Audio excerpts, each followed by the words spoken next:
Welcome to Armchair Expert, Experts on Expert. I'm Dan Shepard. I'm joined by Mr. Mouse. Hi, Mr. Shepard. How are you? I'm good. Today was great. You added a third name to your new column that's growing of guests. I did. So there's a very select few of the 400 plus episodes we've done that I call mind expansion. Monica's mind expansion. Yes, and Steve Brusatte is one of these guys. He's a paleontologist, a best-selling author, and paleontology advisor on the Jurassic World film franchise. Very cool. He had an incredibly successful book called The Rise and the Fall of the Dinosaurs. I also say, we learned in this, he's also a consultant on that really cool Apple Plus dinosaur thing. Yeah. Prehistoric Planet. Now, he has a new book out called The Rise and Reign of the Mammals. That's us, guys. That's mammals. us. Ding, ding, ding. The Rise and Reign of Mammals, a new history from the shadows of the dinosaurs to us. This is so fascinating. This is a really incredible episode. It is. Mammals are so cool. I'm surprised we haven't had anyone like him on, but we haven't. But now we have. So shut up if you're complaining about that. You can't complain anymore. We have now Steve Brusatte. He's an armchair expert.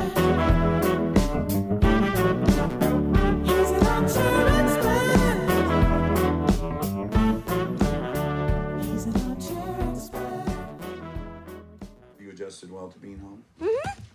Yeah. But do you want to be back? Vacation is fun. Where are you at on Austin as a I love out of it. 10? I love it. Okay. I mean, it's just an 11 for me. Yeah, you love it. I did another 4-hour spell at Barton Springs yesterday. Oh, fun. Many mikvahs. Steve, have you been down to Austin? I have, yeah. It's been a while. UT, they have a big paleontology collection. Oh, they do? Ooh. Yeah. Because there have been many fossils found in Texas? Yeah, or? because Texas is so big. Yeah. And there's so many fossils from across the state, and it's the best public university in the state, so they have a big collection. When I was a student, I would go down there and study the fossils. Oh, no kidding. Oh, that's cool. I'm surprised you haven't done that. I'm embarrassed for you. You should be embarrassed for me. Now, also, I would imagine the climate's kind of good because it's dry as hell, so the fossils stay pretty well. Yeah, especially in West Texas. Anywhere where there's a lot of open space and there's a lot of wind and there's a lot of erosion and stuff, that's good. So I was in New Mexico last week and I brought some stuff. You too are time traveling. Yeah. We're just bouncing around time and space. Exactly. Are they presents or are they just visual aids? They're not presents. Make Okay, a we could present. talk? Yeah, you just, Okay. yeah, we can give you a present. Although when New Mexico becomes a country, they may come after you. That's okay. All right. I can handle it. So welcome, Steve. We have not had a paleontologist, shockingly, because as I'm sure you were warned, I was an anthropology major. We almost had a paleontologist on, David Schwimmer. Oh, you know what's really funny? Yeah. There is a real paleontologist named David Schwimmer. No way. Yes, it's his real name. He described a new species of tyrannosaur about, a decade and a half ago. But could you imagine you're a real paleontologist? Oh, that's the Phoebesaurus? No, I mean, this should have been, right? Oh my God, that's simulation. But I mean, he would have got started in paleontology probably in the 70s or 80s, and he's just some guy named David Schwimmer. And then all of a sudden this show comes along. I mean, could you imagine? That is so silly. And you're right, lazy sim. Very lazy. Simulation. Sometimes the sim gets real lazy. Yeah, I can't wait to hear Steve's opinion about the simulation, considering he's basically in the pursuit of anchoring us to reality. To the ground. Yes. So let's first prime everyone with the fact that you went to Chicago, and then he did his graduate work at Columbia. Okay. We like that. We like that. And then you're currently a professor in Edinburgh? That's right. I've been in Edinburgh for about a decade now, over in Scotland. So very random place for somebody growing up in the cornfields of the Midwest to end up in. But it's a wonderful university, a beautiful city. My wife is English, so from a family sense, it's a great place to live too. How often are you there? How often are you here? Well, the pandemic obviously changed everything like it did for all of us. It used to be that I would go out in the field and dig up fossils a few weeks, maybe even sometimes a month or more out of the year. But it was actually just last week I went to New Mexico to dig up fossils for the first time in 3 years. Oh, my God. We had a kid in between and the pandemic. Wow. So it was really nice to be back out there in the desert with the sun scorching down, just looking for fossil bones and teeth. So nowadays I'm in Edinburgh most of the time, but I'm here able able to talk to you guys because I'm in town for the Jurassic World movie premiere. Oh my God, how fun. They invited you. Well, no, because, he's an advisor on the films. Oh my God. I wasn't done with his accolades. Yeah, my God, you should have got there first because, I love Jurassic World. She saw the first one 3 times in the theater? Yeah, the first Jurassic first reboot. World. Oh, yeah. Not Jurassic Park. The first Chris Pratt and That's right. Bryce Howard one. That's right. Yes. And did you get to hang with Chris at all? Yeah, so I met Chris on the set in London. A lot of it was filmed in London. They had really strict COVID protocols, though. They were the first big production to go back to work. And so I had to do testing for like a week beforehand to go. So I did meet Chris and Bryce Dallas Howard and Omar Sy, on the set. I saw them film a scene, which was super cool. And then I've been seeing a lot of them over the last week. We were in London to do some stuff and then come here for this. So it's been pretty surreal. I spend most of my time teaching classes, digging up fossils. You just met Kristen Bell on accident? Yeah, I did. I got Dax, I got Monica, I meet Kristen Bell here.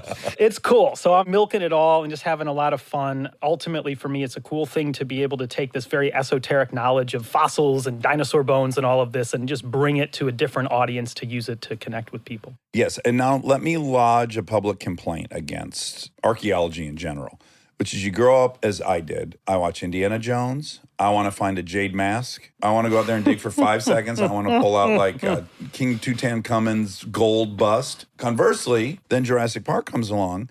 And if I go dig, I want to find a T-Rex tooth or something. And then I had a fieldwork class at UCLA, and we went up to the mountains here, and we dug around for Native American Chumash remains. Quickly, I found out it is the most tedious endeavor anyone can take on. Right? Did you have some illusion of it and then get there and be like, wait, I'm digging down a centimeter at a time? I'm doing in situ readings every 5 seconds? Luckily, we are not as meticulous as archaeologists. Okay. And archaeologists, as you know, you do go centimeter by centimeter, you log everything. Now, we're meticulous, but for us to find fossils, those fossils have to be eroding. They have to be sticking out of the rock. That's the only way we can see them. There's no radar or sonar or anything we can use. Despite what they were doing at the beginning of the first Jurassic Park. They show this in the first Jurassic Park in 93. You were on. This would have never happened on your watch. This was when I was 9 years old when the first film came out. I knew nothing about dinosaurs. But it is true. And one of the reasons I'm here, I'm talking about the new book. So the book comes out here in June. The Rise and Reign of the Mammals. You had an enormously successful and really, really revered book. Every scientific journal and magazine called it a masterpiece. The Rise and Fall of the Dinosaurs. So this is a follow-up to that. You're kind of a wonderkind. You're a wonderkind. Because you're young. Well, I know you've already lived on another continent for 10 years. I'm losing all my hair, though.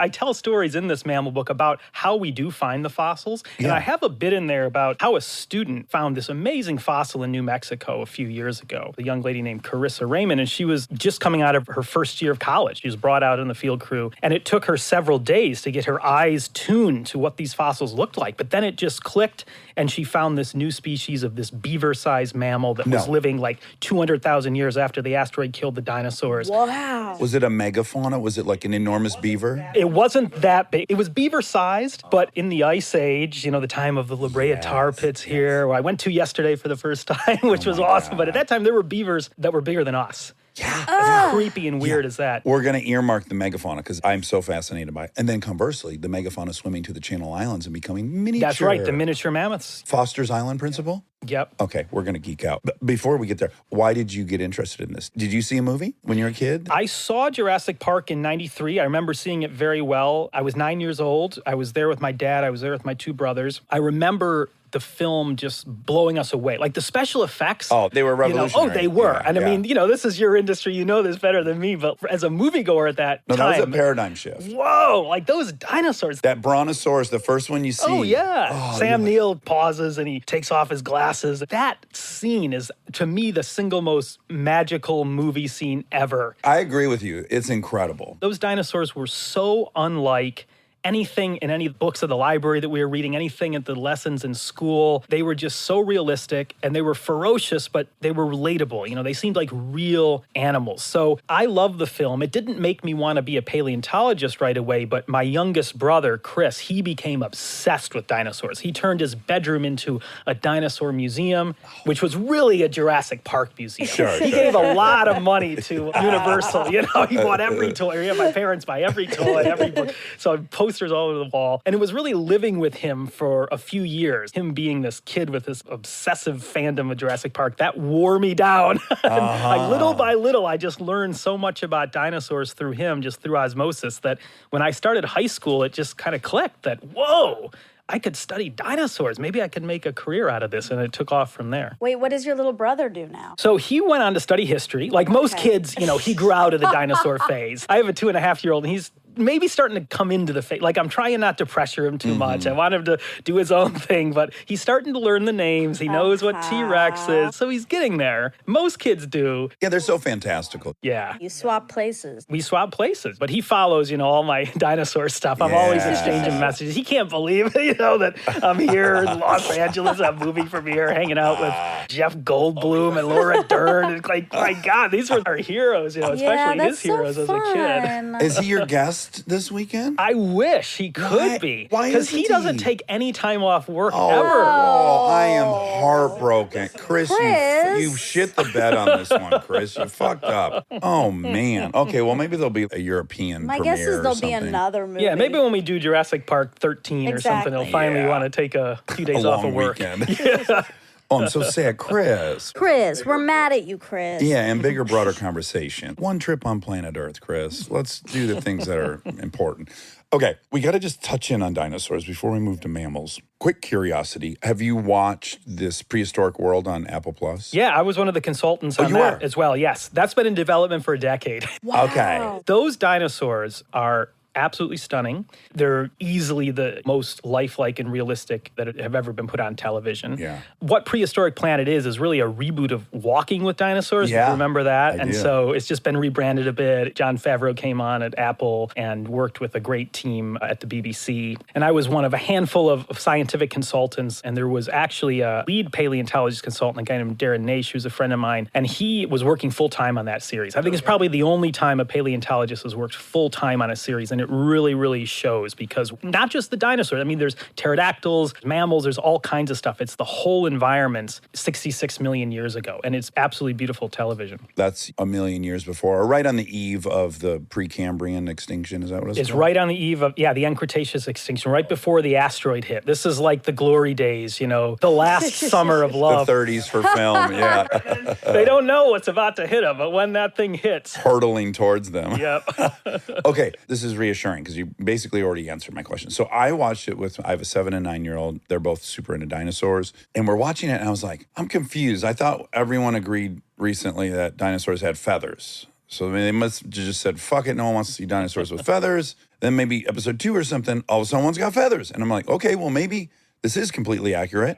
And which ones did, which didn't? Tell me about the feathers. We're also, by the way, going to finally see feathered dinosaurs in the new Jurassic World. That's something that paleontologists like me have been wanting for a long time. And when I first met Colin Trevorrow, the director of the film, one of the first things he told me is, I want to put feathers on some of these dinosaurs. So that sold me to help him out. Not like I needed any convincing. But Sure. They could have been like, we're going to give them canes and smoking pipes. And you're like, all right, let's do this. Sure. Yeah. We don't have fossils that say they didn't. A lot of dinosaurs did have feathers. Today's birds evolved from dinosaurs. So the dinosaurs were the ancestors of birds. A lot of things that you see in birds today, whether it's, wings, beaks, wishbones, the way they grow really fast, all first evolved in their dinosaur ancestors, and that includes feathers. It seems like most dinosaurs had some type of feather, the same way that all mammals have some type of hair. So feathers were to dinosaurs what hair is to mammals. But of course, there's some mammals like, say, elephants that don't have a lot of hair because they're really big and they live in warm places and they would overheat. So it was probably the same with dinosaurs. The smaller ones probably had very dense coats of feathers. The really big long neck ones might not have had any feathers at all, or if they did, they might have just been mangy little bits, sticking out of the scale. So there was quite a lot of diversity, but we know a lot of this. We have actual fossils that show feathers. Yeah, so it's not guesswork. This isn't some mad hallucination of some crazy artists or whatever. We have real fossils with feathers, but they were first found in 1996. So that was 3 years after Jurassic Park, so horrible timing. Yeah, cut them some slack, everybody. Exactly. Paleontologists cut them some slack. But now we have thousands of these feather-covered dinosaurs. Most of them come from China, and there were these entire ecosystems that were buried by volcanoes, almost Pompeii style. Oh, really? Oh my So are they like God. incredibly well preserved? They're beautiful. And I've been so privileged to work in China many times with great Chinese colleagues. We've described some of these new dinosaurs. We described a new raptor dinosaur called Zhenwanlong a few years ago that has feathers all over its body. It has wings on its arms. It's all because these volcanoes just locked all that into place. It's astounding, these fossils. We just learned that birds can see in ultraviolet. Could the dinosaurs see ultraviolet? That's a hard thing to prove with fossils. My guess is probably yes. We are really unique as mammals. We can see in color. I can see that really nice purple shirt you're Thank wearing. you. I can see Rob's black and white White Sox hat over here. Got to get a White Sox shout out in.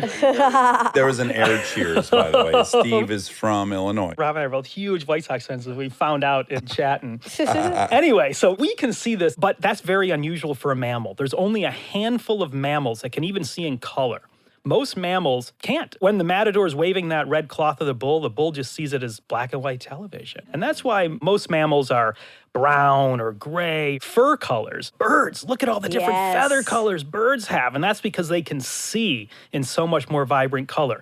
We can tell the color of dinosaur feathers. If they're well preserved, we can actually find the little pigment bubbles inside these little vessels. And we can just compare with modern day animals. We know that these little bubbles of different sizes and shapes house different colors of pigment. So we know that some dinosaurs were brown, black, white. We know some dinosaurs had ginger-colored feathers. Some dinosaurs had iridescent feathers that would shine in the sun like the feathers of a crow. There were camouflage patterns on dinosaurs. There were rings on their tails. So probably, yes, a lot of dinosaurs probably could have seen in ultraviolet. Wow. Okay, so when I think of mammals, I think 65 million years ago. And I'm wrong. I learned this from your book. They've been around for 200 million years or something? Yeah, you're partly wrong, Dax. You're not totally wrong. Okay. You're right in the sense that today we are in the age of mammals, right? I mean, there's 6,000 some species of mammals around the world. Things like blue whales are the biggest animals that have ever lived. We have huge mammals on land filling all kinds of roles in ecosystems, all the way down to very small mammals. And of course, we are a mammal. So we are in an age of mammals. The age of mammals did start about 65 million years ago when the asteroid hit and killed off the dinosaurs. So that part is true. Mammals only got their opportunity when the dinosaurs died. I also think I was wrong in my thought process of, I think of this asteroid hitting the Yucatan, and then like a light switch, everyone's dead. But now as I'm reading this, I'm imagining that process probably took a while. Yes, it did. So this asteroid, it hit the Earth 66 million years ago. This thing was 6 miles wide. So imagine a rock that's the size of Mount Everest. It's like 3 times as wide as Manhattan. Oh my God. I mean, a single rock. It was hurtling through the heavens 10 times faster than a speeding bullet. Oh my. I mean, it could have gone anywhere, right? This is just a random bit of space junk. It could have rustled the upper layers of the atmosphere and sailed right by, but no, it made a beeline for the Earth. And it was the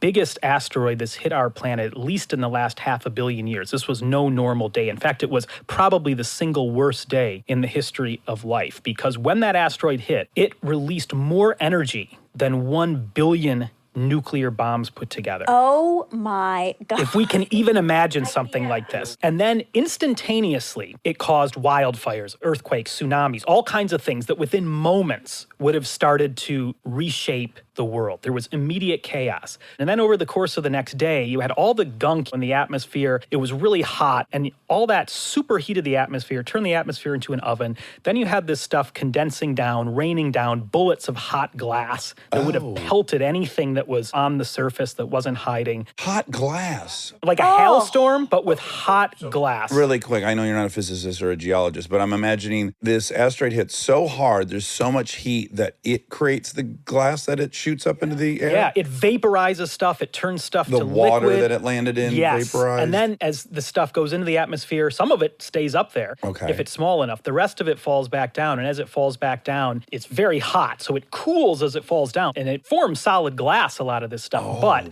it would be super hot glass. So imagine a hailstorm of hot glass bullets. And so that was like the day and maybe the next day of the asteroid. Okay. Then there were longer term consequences. You had all this dust and dirt and grime and all the smoke from the fires. All this stuff went into the atmosphere. There are currents in the atmosphere, just like in a river. So this stuff circulated around the world, and it basically blocked out the sun. There were gray clouds, black clouds that would have clogged the atmosphere and blocked out the sun for probably a few years. And all the vegetation dies, the temperature exactly. cools. If you're a plant, you got to photosynthesize and make your food. You need sunlight. It's your only option. You can't go to 7-Eleven. You cannot. You cannot. And so the forest collapsed. And as the forest collapsed, the plant-eating dinosaurs and other animals that ate plants, they didn't have any food to eat, and then the meat eaters didn't. So ecosystems collapsed, houses of cards. So basically it was a nuclear winter scenario for probably somewhere between about 3 and 10 years. Oh, wow. Now, when you're looking at the archaeological record and you're imagining these ribbons, the strata, is that evident when you dig down where, we have this girth of fossils in this layer, and then below it we have a much more precipitous, tiny... Yeah. In the Rise and Reign of the Mammals, the new book, I tell the story of working in New Mexico, and you see it really starkly. It has probably the best record in the world. This is up in the Four Corners region, not too far from Chaco Canyon. And it probably has the best record in the world of the last dinosaurs and then the mammals that take over. And what you see is you're walking along the rocks. You're seeing dinosaur bones everywhere. There are so many dinosaur bones in places, they're shattered and they just litter the ground. You can't help but stepping on them. So bones of T-Rex, bones of big long-necked dinosaurs, and then all of a sudden they disappear. They're just gone. You notice it right away. It's just so obvious. As you're digging down. Yeah, if you think of kind of the oldest rocks are at the bottom of the pile, and then things are compiled on top, kind of like making a cake. But you can walk kind of along the rocks because they've been tilted a bit. So you can walk through the dinosaur rocks, then the dinosaurs disappear, and it's like something bizarre has happened. And then all of a sudden, you start to see a new type of fossil. You start to see all of these teeth and these jaw bones of mammals, things, these molar teeth with all these ridges and valleys and bumps on them that are characteristically mammal. It's like 2 chapters in a book or 2 scenes in a film that just totally different characters. They don't go together. Something happened. And the thing that happened was the asteroid hit and there was a horrible extinction. The dinosaurs were wiped out and a few mammals survived. And as I talk about in the book, what is amazing is that mammals almost went the way of the dinosaurs. The fossil record tells us that probably less than 10% of mammals survived that asteroid. So circling back, Dax, to what you were saying, there were mammals that lived with the dinosaurs. Mammals actually go all the way back to the Triassic period on the supercontinent of Pangaea. The first mammals lived at the same time as the first dinosaurs. They rose up together, but the dinosaurs went big, the mammals stayed in the shadows. And so for over 150 million years, you had lots of mammals living with the dinosaurs, but they were living incognito. They were never bigger than a badger for all of that time, because the dinosaurs kept them from becoming big. But conversely, the mammals were so good at living anonymously that they kept the dinosaurs from becoming small. And if you think about it, there was never a T-Rex the size of a mouse. Even on an island or anything? There were small ones. So we work in Romania a lot, and that was an island back in the Cretaceous. And you do find dwarf dinosaurs, but they're like the sizes of cows, which is really small for a dinosaur, but you never see anything really dwarf. So mammals survived for a long time underfoot of the dinosaurs,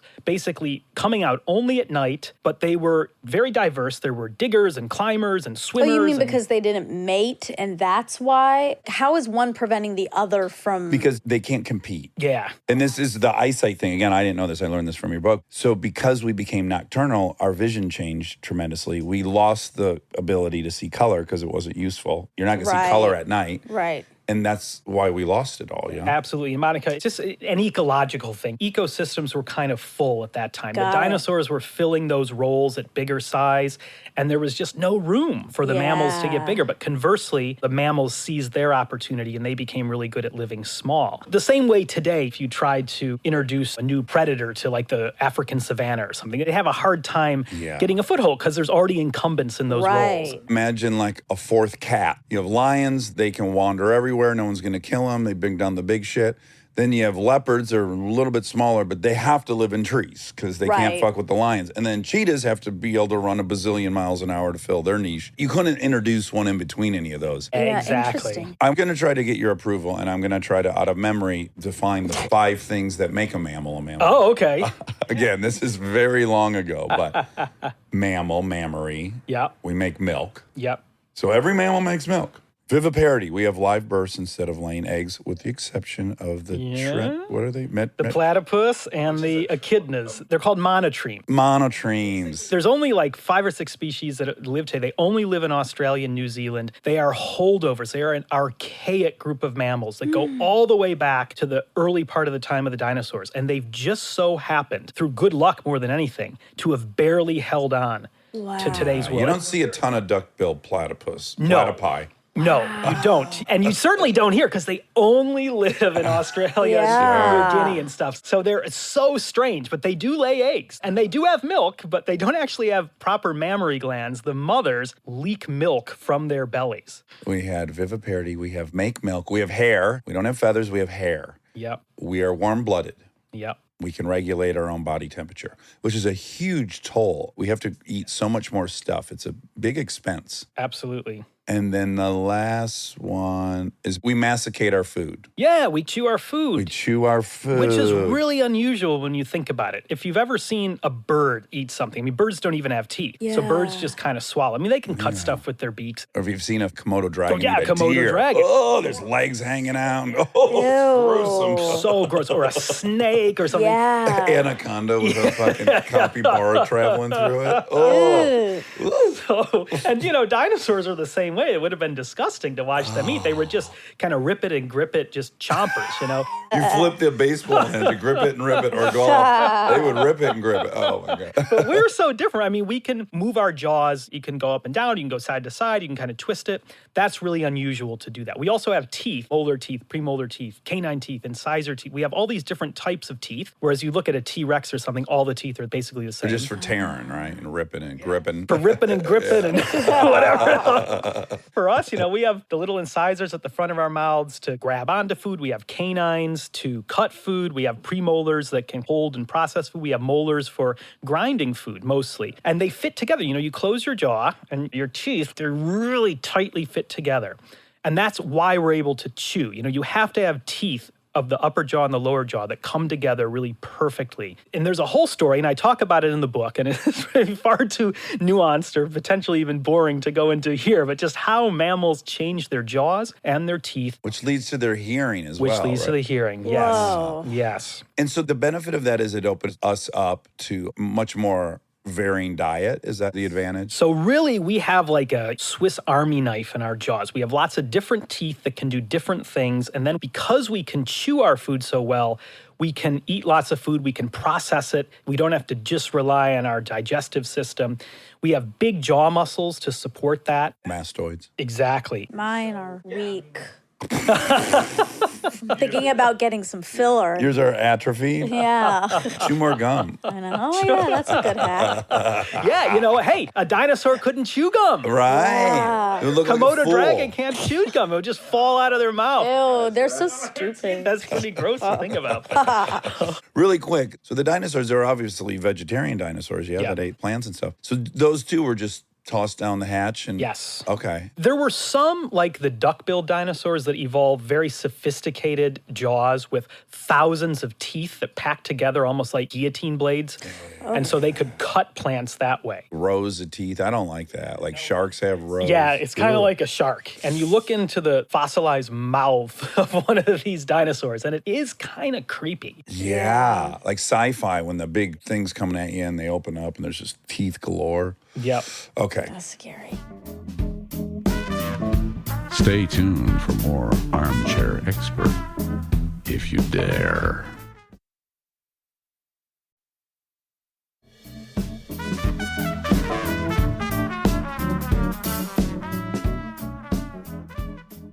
Okay, so we're pretty much relegated to the corners, the nooks and crannies. You said one was the size of, I guess, a wolverine. Yeah. Okay. Sometimes they were snatching some dinosaur eggs. Yeah, so for 150 million years, give or take, there were lots of mammals living with the dinosaurs in the Triassic, Jurassic, and Cretaceous period. So if there was a real Jurassic Park, there'd be lots of mammals there, but they'd be so small you wouldn't see them. Now, those mammals, they did evolve a lot of cool things. By living in the shadows, they experimented with a lot of stuff. And as I mentioned, some were runners, some were climbers, some were diggers, some were swimmers, some could glide. There were early primitive mammals that evolved wings of skin that they used to glide. Like more sophisticated than a flying squirrel. Kind kind of like that. Not quite as sophisticated as a bat. Bats are the only mammals that evolve proper wings that they flap and they fly with. But all these mammals living underfoot of the dinosaurs, they were B-list characters, okay?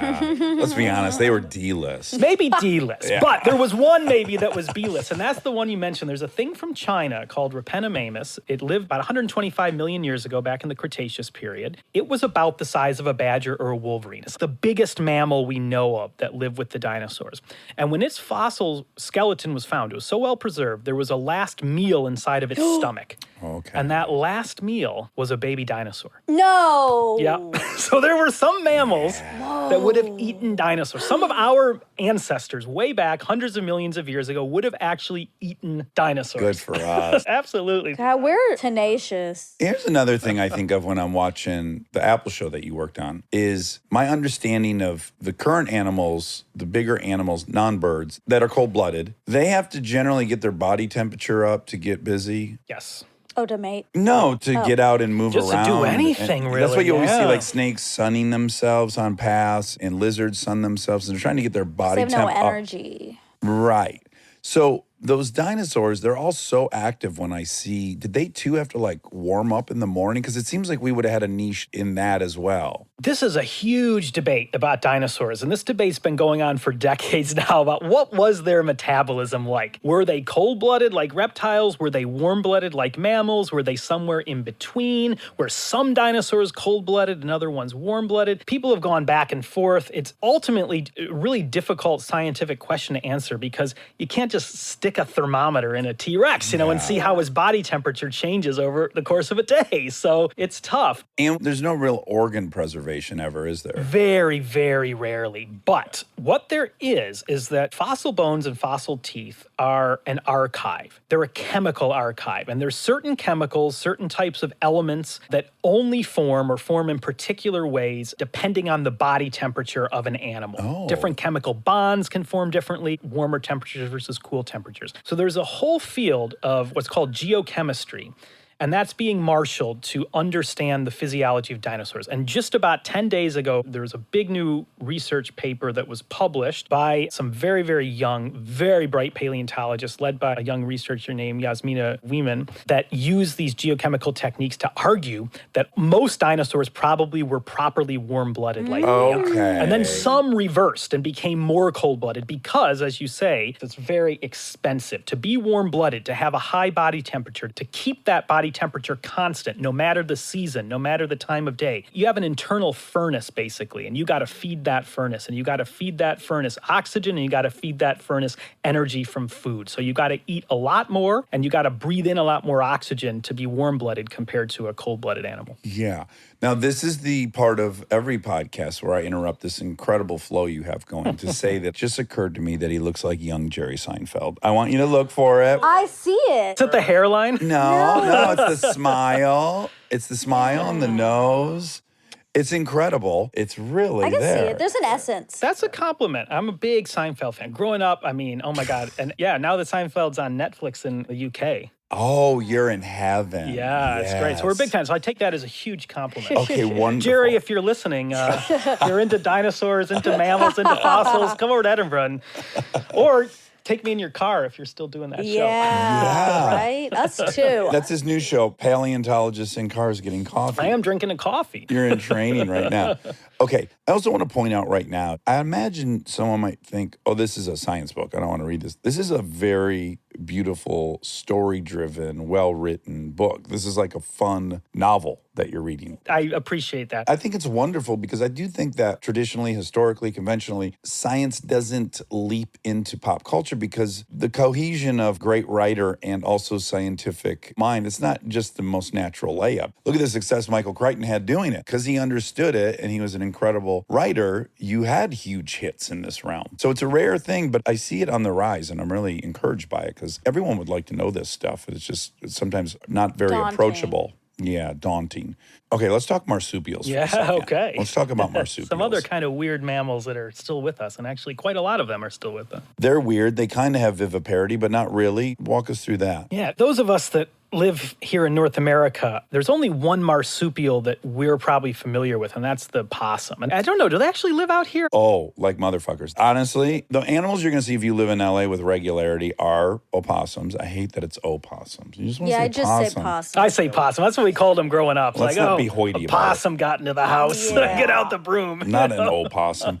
You're going to see opossums, you're going to see coyotes, and you're going to see some raccoons. But you're definitely, for me, opossums are the most likely. Yeah. So, you know them Those well. terrible needle teeth Oh, and yeah. skin tail. They look reptilian, actually. Yes. And that is because it's not that marsupials are primitive mammals. They're actually quite advanced, and we'll talk about that in a second, the way they give birth. But they do have a lot of vestiges of that almost reptilian ancestry. It's not that mammals evolved from reptiles. You know, reptiles are a different branch on the family tree. But the deepest ancestor of mammals, which I talk about in the new book, was an animal probably about a foot long. It was covered in scales. Its legs and arms stuck out sideways. It was slow moving. It was cold-blooded. So that was the ultimate mammal ancestor. Things like possums, you can still sense that deep evolutionary legacy of 325 million years ago. They're just kind of creepy to me, possums. And especially if you see a mother possum with 10 babies attached to her, which is just a weird thing, because that's not how we're placental mammals. Most mammals alive today are placental mammals. They're the ones that give live birth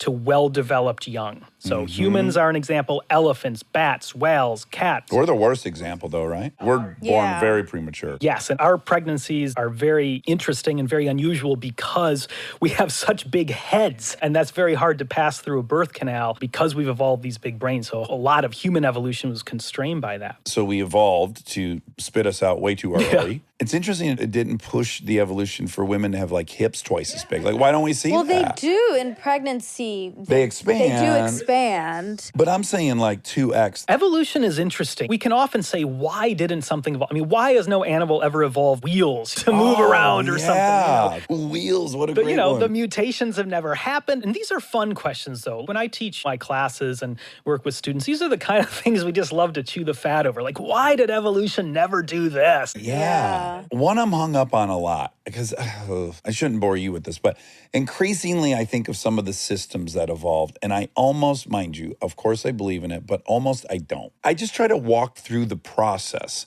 What was the mechanism by which we started having two sets of teeth? What's implicit in there is that some human had a mutation where they had a second set of teeth behind the first set. That's a huge mutation. That kind of thing boggles me. There's no inching your way to two sets of teeth. Well, I think there is. Tell me. All mammals today that have teeth have that system. You have one set of baby teeth and one set of adult teeth, and that's it. Now, that's very different from, say, a Komodo dragon or a lizard. They replace teeth throughout their lives. They're always growing new teeth. Change them like underwear. Exactly. But, sharks are like that and so on. Dinosaurs were like that. T-Rex had tooth after tooth after tooth. Wow. And the earliest mammals, or at least their forerunners, also had that system. But then, here's what happened. When mammals started to bite really strong and started to kind of chew their food, our teeth fit together so snugly. You need that to chew food. You need the upper teeth to meet the lower teeth. That can't really work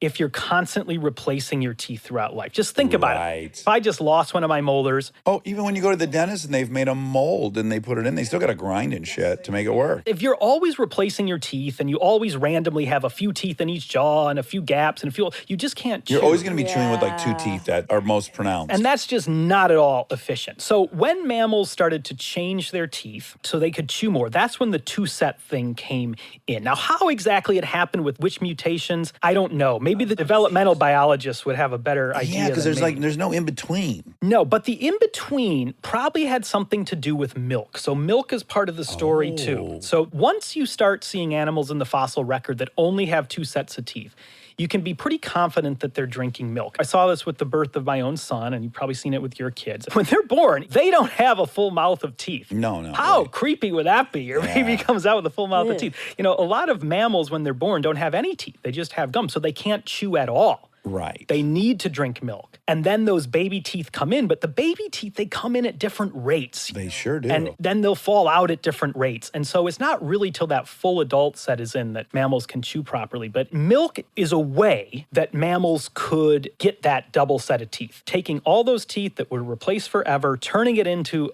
a set of baby teeth and adult teeth that could chew really well. Milk is a very important part of that because it allows you, even if you only have a few teeth or whatever, to still get nutrition. That, I think, is the intermediate. I think having a mother being able to basically just give you food, that allows you to get nutrition, even if you can't chew well. You just pulled me back from the creationist model back into the evolutionary. Thank God for you. He's been living in this space for a little bit, and it's been well, it all startling. seems too magical at some point. You're kind of like, no, I understand the proposed mechanism, but also, what? It's so miraculous. It is. And the thing to remember is just that the Earth is so old. It's 4.5 billion years old. And over those stretches of time, even tiny things, tiny mutations can happen. They can filter through. Well, the famous thing is the geological calendar. If you put all of Earth's lifespan onto a current calendar, humans would show up at 11:59 p.m. on December 31st. Even later than that. Yeah, we are just at the tail end. Or a fart. Or well, nothing. yeah, even if that. We are nothing. I'm surprised women are evolved to have better immune systems to take care of their kids. Because in a pandemic situation, I've been thinking about it so much. When the whole family gets it, the mom still has to be able to take care of the child. Yeah, especially if she's pregnant at the time, too, with another kid. Exactly. It's something I know very little about is immunity. Of course, like many people, I've learned a lot more about it just reading things during the pandemic. I won't pretend to be an expert, though, so I'll punt that question because I couldn't possibly give you a scientifically, accurate answer. But it is very interesting. And there's a lot about all these different biological systems working together. And we're learning more and more about developmental biology, how these mutations work. Like in any field of science, it's just progressing so rapidly. The only mammal I know a lot about is primates. So lemurs present themselves 65 million years ago, our first primates, which we are descendant from and are primates. Can you walk me through our growth? So there's this extinction, it opens up this huge world to us. And how quickly do we start getting big? This is, to me, a remarkable story. This is one of the great stories of evolution. And we can circle back a bit to what we were talking about when the asteroid hit. About 75% of species died. 3 out of every 4 species could not endure. And most of them probably died pretty quickly. We can tell from the fossil record that within about 20,000 years, the dinosaurs are gone, except for birds. And it seems like a lot of dinosaurs were just too big, and they couldn't hide very easily. They had very particular diets, and it took them a long time to grow from a baby into an adult. These are all handicaps when suddenly just the Earth becomes this fickle casino, basically. It's like a hand of cards scenario. Dinosaurs just were holding a bad hand of cards, and some mammals were holding a good hand of cards. They were small. That means they could reproduce really quickly. They could grow from a baby to an adult really quickly. They could hide really easily. They could burrow, just escape in a burrow, wait out the glass bullet rain, you know? Yeah. And they had very omnivorous diets, some of these mammals. They could eat all kinds of food because of the teeth, because those teeth were so adaptable. Now, with that said, it does look like about 90% of mammals died when the asteroid hit. So we almost went the way of the dinosaurs. And thankfully, we had some ancestor that stared down the asteroid and somehow made it through because it was small and adaptable and could eat lots of food. So in the Rise and Reign of the Mammals, I do the analogy of like, imagine a game of asteroid roulette. You have a gun with 10 chambers, 9 of them have a bullet, and the mammals had to survive that. But when they did, the asteroid was a one-off. It caused a lot of destruction, but those tsunamis, they stopped. The earthquakes, they stopped. The glass rain, it stopped. So the Earth started to heal itself pretty quickly. But all of a sudden, there's no T-Rexes anymore. There's no Triceratopses anymore. You have all of these open jobs in the ecosystem. And it was the bigger animals that really died out more than the smaller ones. So those mammals that made it through, they really were looking at a new world, a world of abundant opportunity. And they responded by becoming big. Within 200,000 years, you have mammals the size of pigs. Oh, wow. Yeah, Wow. Very fast. And then within 1 million, maybe 2 million years, you have mammals the size of cows. And the two drivers of that are that the animal gets bigger so it's less prone to be attacked and mate selection. There's probably lots of reasons why you want to get bigger. I mean, it's easier to defend yourself. The bigger you are, fewer predators can attack you. And the other reason really is those roles in the ecosystem, those ecological niches, they were open. And when there's open jobs, open roles, open opportunities, something is going to grab those, and mammals did. And that's where our ancestry, the primates, come from. There's some very famous fossil sites, very well dated using these geological techniques to about 100,000 or so years after the asteroid. These are in Montana mostly, and they are just full of teeth of primates. So you see so soon after the asteroid. I mean, geologically speaking, Dax, when you mentioned, the clock of the Earth history at 11:59, humans show up. The Earth's 4.5 billion years old. 100,000 years is nothing. Right. This was, boom, it was a hiccup of Earth history, and now you have all these Why primates. did I think they came from Madagascar? Or is that just where they were preserved? There are some that are preserved. And then, of course, today in Madagascar, there's lemurs, as you mentioned, and lots of very interesting primates that only live there because it's an island. A lot of them are quite archaic. Their ancestry goes back a long way, but they only survive there. There used to be lemurs and relatives that spanned across Europe and Asia. Now they're just restricted. So islands can do that sometimes. They're refuges for things that have gone extinct elsewhere. So the really fun thing about islands is that birds get bigger and mammals get smaller. So on Madagascar, right, you had an elephant ostrich. Yeah. Right? It's like 1,000-pound ostrich. Crazy. Yep. Can you imagine? No. They're already fucking terrifying running at whatever they are, 180 pounds or something. Yeah. And on New Zealand, there were these birds called moas. They would have towered over us. They were getting 8 feet tall, something like that. And they only went extinct about 800 years ago or so. Really? When the first people hit New Zealand. Yeah. Oh, wow. Yeah, which is just wild to think about. New Zealand was like one of the last places on Earth that humans came into contact with. And up until that time, it was all these birds that ruled. So actually, New Zealand was the last dinosaur-dominated ecosystem on the planet. Oh, really? Birds are dinosaurs. And so that persisted until about 800 years ago. Wow. So we can say only 800 years ago, the reign of dinosaurs totally ended. Because mammals didn't really get there. Some bats got out there because bats can fly. Yeah. But you didn't have lions and tigers and elephants and horses and these kind of things. They just couldn't get to an island on such the extreme fringe of the world. Okay, now it's time to get into some of the flashy scintillating. No, that's a Titillating. That's a word. Yeah. Okay, let's talk about where we went. So we went from these little rats to primates, which we just discussed. But when did mammals go back into the water? When does that start? After the extinction, some mammals survived. They started to get big. They started to diversify. And so it was really in the 10 million years after the extinction that you have all these new types of mammals. Most of them are placental mammals like us, that can give live birth to well-developed young. They're not monotremes that still laid eggs. They're not like the possums, the other marsupials that give birth to these tiny babies they still have to raise in pouches.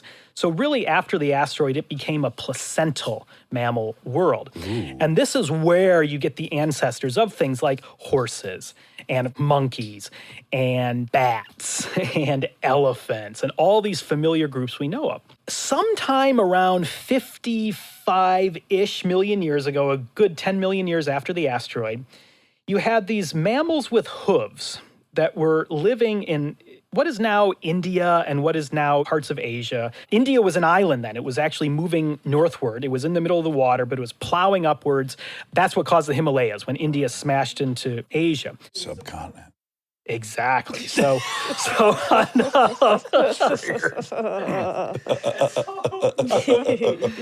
you had these mammals, they looked like little deer, very cute little thing. And they had hooves, they could run really fast, but they have some peculiar adaptations to their ear bones.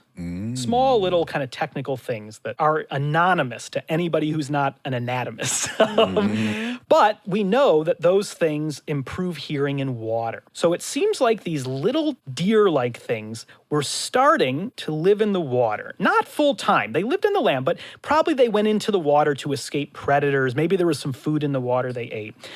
They were the ancestors, the starting point for whales, because whales are mammals, and whales evolved from these mammals that lived on land that over the course of less than 10 millions of years of evolution traded their arms and legs for flippers and evolved new ways of sensing, echolocating, and so on. And they went fully into the water, culminating in all the whales and dolphins that are with us today, including, of course, the blue whale, which is the biggest thing that has ever lived. And that's amazing when you step back and think about it. Biggest thing ever that's lives right now. It lives with us now, and there's some probably not too far off the coast here. I agree with you. I think we have the same pet peeve. People are so fascinated with dinosaurs, primarily because they were huge. I think that's the main attraction. Like, wow, a brontosaurus is that big, a T-Rex.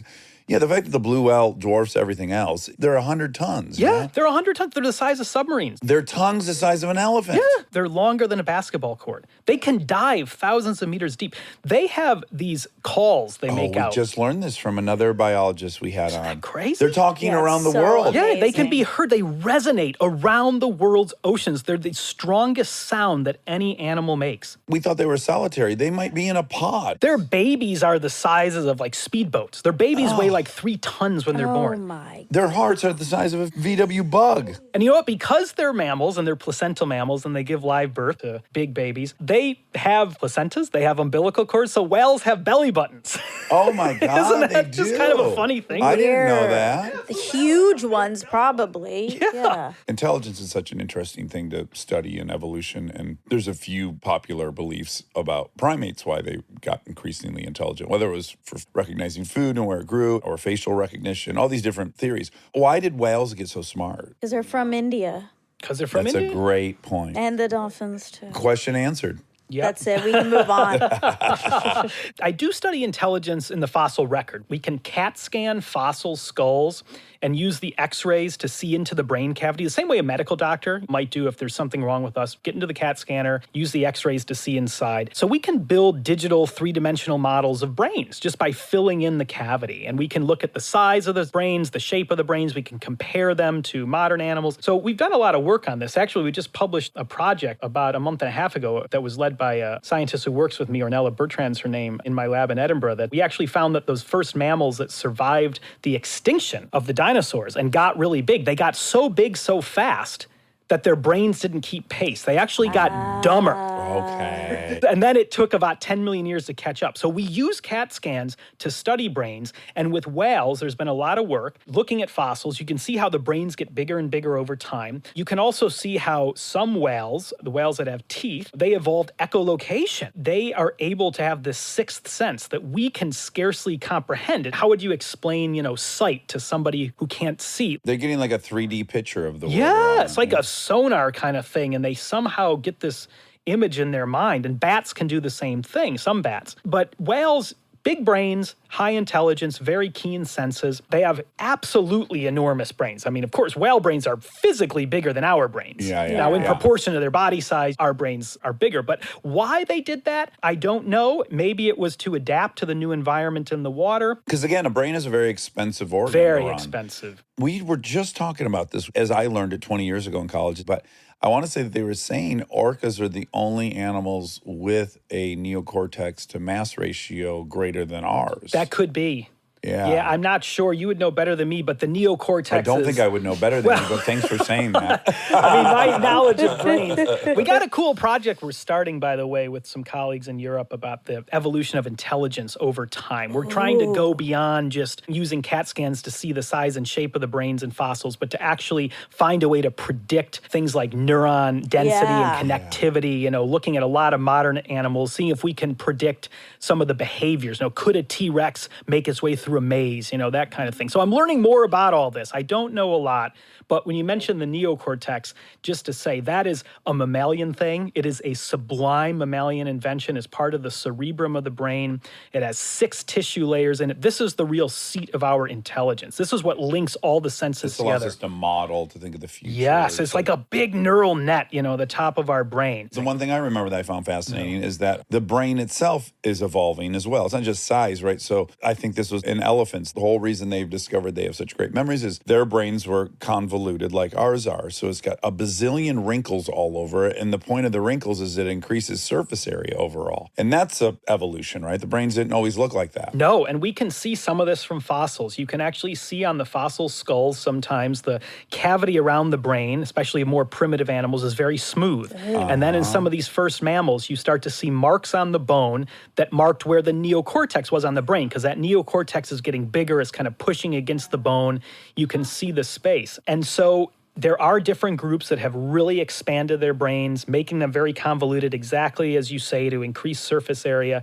And elephants are one of them. Elephants are remarkable. They are very smart. And emotionally intelligent. Well, let's hit them. I mean, they're the only animals we know other than us that mourn their dead. They have grave sites. They communicate 5 miles away with their subsonic rumbling. I mean, they're wild.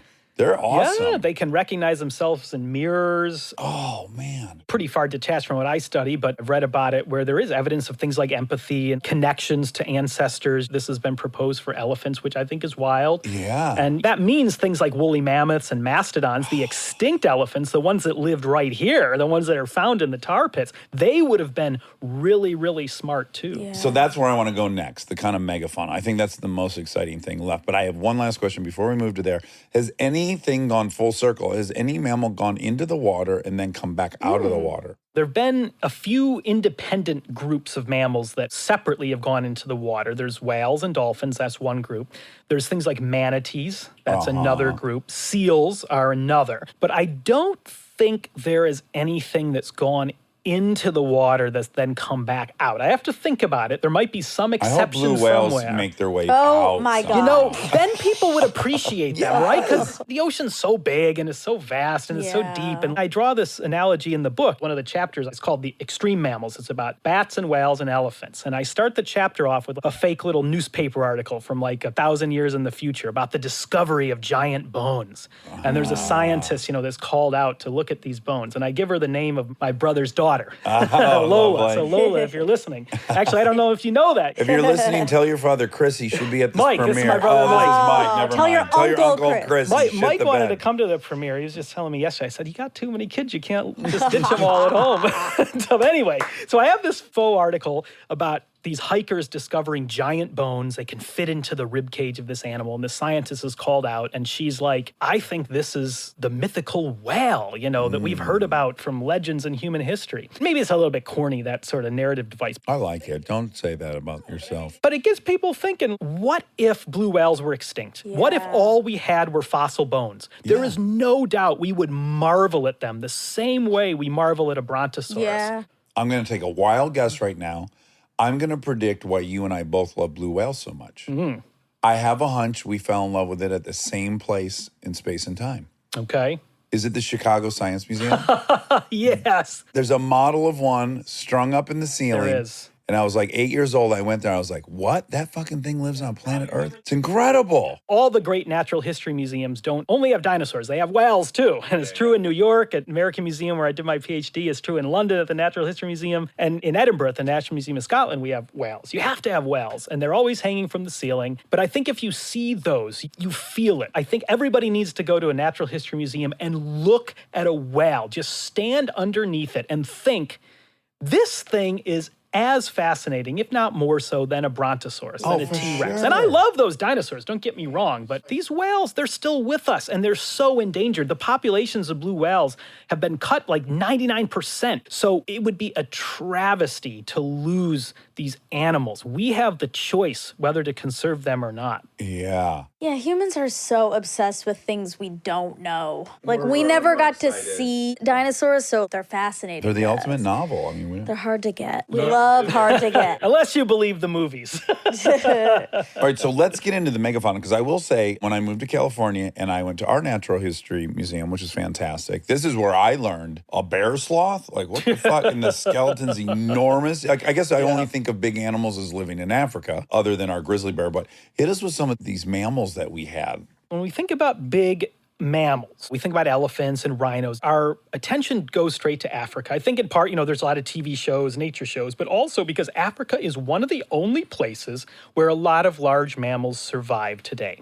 That's because probably in most other parts of the world, humans killed off the big mammals. But because we as a species evolved in Africa, we had millions of years where us and the other mammals could co-evolve and kind of learn each other's tricks. That's probably why Africa has been able to retain more of its bigger mammals. Also, did you read Guns, Germs, and Steel? Yeah, Jared Diamond's book. Yeah, there's some really complex reasons why the people that got to the Americas had different tools. Let's put it this way. You don't try to kill a lion when you've got a really yummy fruit tree next to you. But if you're Inuit and you're sitting on frozen ice all year, you're going to figure out how to kill a fucking whale with a spear. Absolutely. There's no reason for us to feel like horribly guilty about it. We just want to understand. I mean, we are another animal. We evolved, and our weapons were our brain and the tools we could make. But what that meant was when the first humans came to North America, probably about 15,000 years ago, there's always debate. There's always new fossils that are found that are a bit older. But basically, it seems like at least the first large-scale human invasion of North North America was about 15,000 years ago, people coming over the land bridge as the glaciers were rising and falling. They would have encountered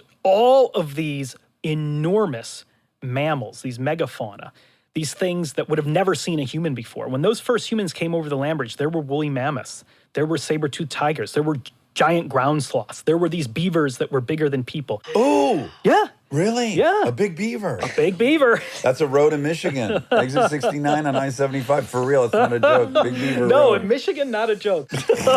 A beaver the size of a human, I'd love to see. Think of the work they could get done. Oh, yeah, they could, chop down a whole forest in an afternoon. They could build your house Yeah. for you. Yeah. Oh my God. And these sloths, And the sloths. They're my favorite, by the way, the giant ground sloths. tell me about How it. big are they? They stood about 10 feet tall, the biggest one. Oh, Monica. They could dunk a basketball without doing anything, which befits a sloth. were they still slow?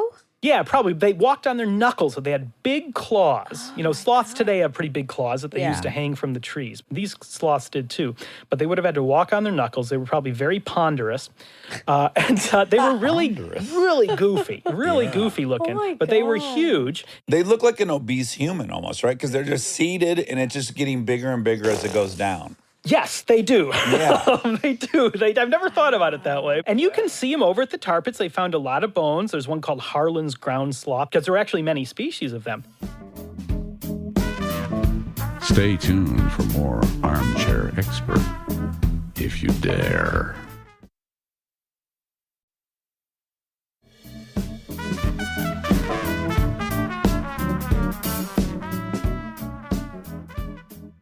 One of the first people to really understand these ground sloths and study their bones was Thomas Jefferson. No shit. Yeah, so there's a lot to say about Jefferson, but he was obsessed with the natural world. He was just such a broad learner and thinker. And very famously, just a few days after he was inaugurated as vice president, so after Washington stepped down, there was a race to who would the next president be, and John Adams and Thomas Jefferson were duking it out, and John Adams barely won, and they became, of course, bitter rivals. Literally just read that chapter last night in my George Washington biography. Oh, it's cool. so funny that you would bring that up. It's weird. It's like, we're talking about mammals. Why are we talking about, Yeah. U.S. presidents? But it's crazy because Adams was inaugurated as president. Jefferson became the vice president, just the way it was just different back then, the electoral Yeah, you college. didn't pick your and all vice this. president. No. Yeah. In fact, it's probably the guy you hated the most. Yes, Yeah, that's yeah. right. But Jefferson was inaugurated as vice president, and less than a week later, he was in Philadelphia reading a scientific research paper to this learned society about these giant bones, including a very big claw that was like a foot long that were found in a cave in Virginia. It's actually in West Virginia now, but it's part of Virginia then. And he thought this belonged to a giant lion because of the claw. And he soon realized that it was actually a really big, weird sloth, because Jefferson read everything. So he read some obscure report from South America of a giant sloth being found. Anyway, he's doing this as he is starting his Weird. vice president. Can you imagine Wow. Yeah. that? It's Not to crazy. get political here, but all I'll say is no recent vice president I could imagine writing a scientific research No, paper and no. delivering it, as their vice president. But Jefferson was a big part of a debate back then. This was right around the turn of the 18th century into the 19th century about whether species could go extinct. Because people started to find all these giant bones, and the natural question was, well, where are these things? Why don't we see them alive? And some people made the argument, well, they're ancient species. They had their time, they thrived, and then they died out. They went extinct. Other people like Jefferson said, no way. Extinction would distort the work of the creator.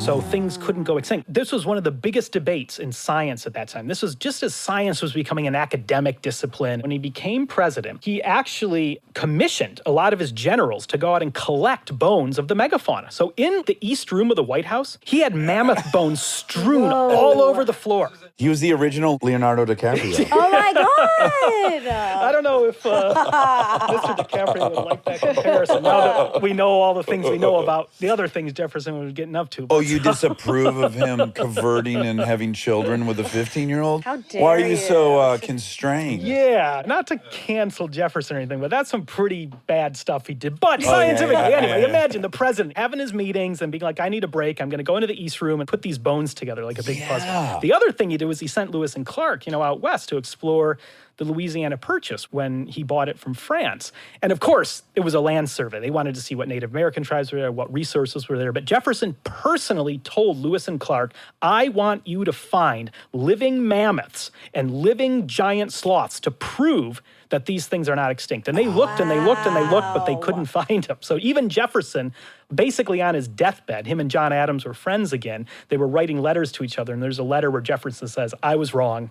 These things are extinct. He does. He copped to it at the end. He did, yes. Okay. My wife loved saying this to our kids recently, and it is something really funny to ponder, is George Washington didn't know there were dinosaurs. That's true. They didn't know there were dinosaurs. He didn't know. And you know what? Even Abraham Lincoln didn't know there was a T-Rex. T-Rex was only found in the early 1900s. Really? So it is amazing to think humans have been encountering dinosaur bones and bones of giant mammals for a long time. And in the mammal book, I talk about it. I tell some stories about different Native American tribes in North America and in South America that did find bones of giant mammals. And they tried to understand them. They just didn't have modern tools. They didn't have modern research labs and university research grants and all of this. So humans have been finding giant fossil bones for a long time, but it was really only around the time of Jefferson in the late 1700s, early 1800s that people started to think about these giant mammals and whether they were still living or not. And then it was a few decades later, kind of in the 1820s, 30s, and 40s, that the first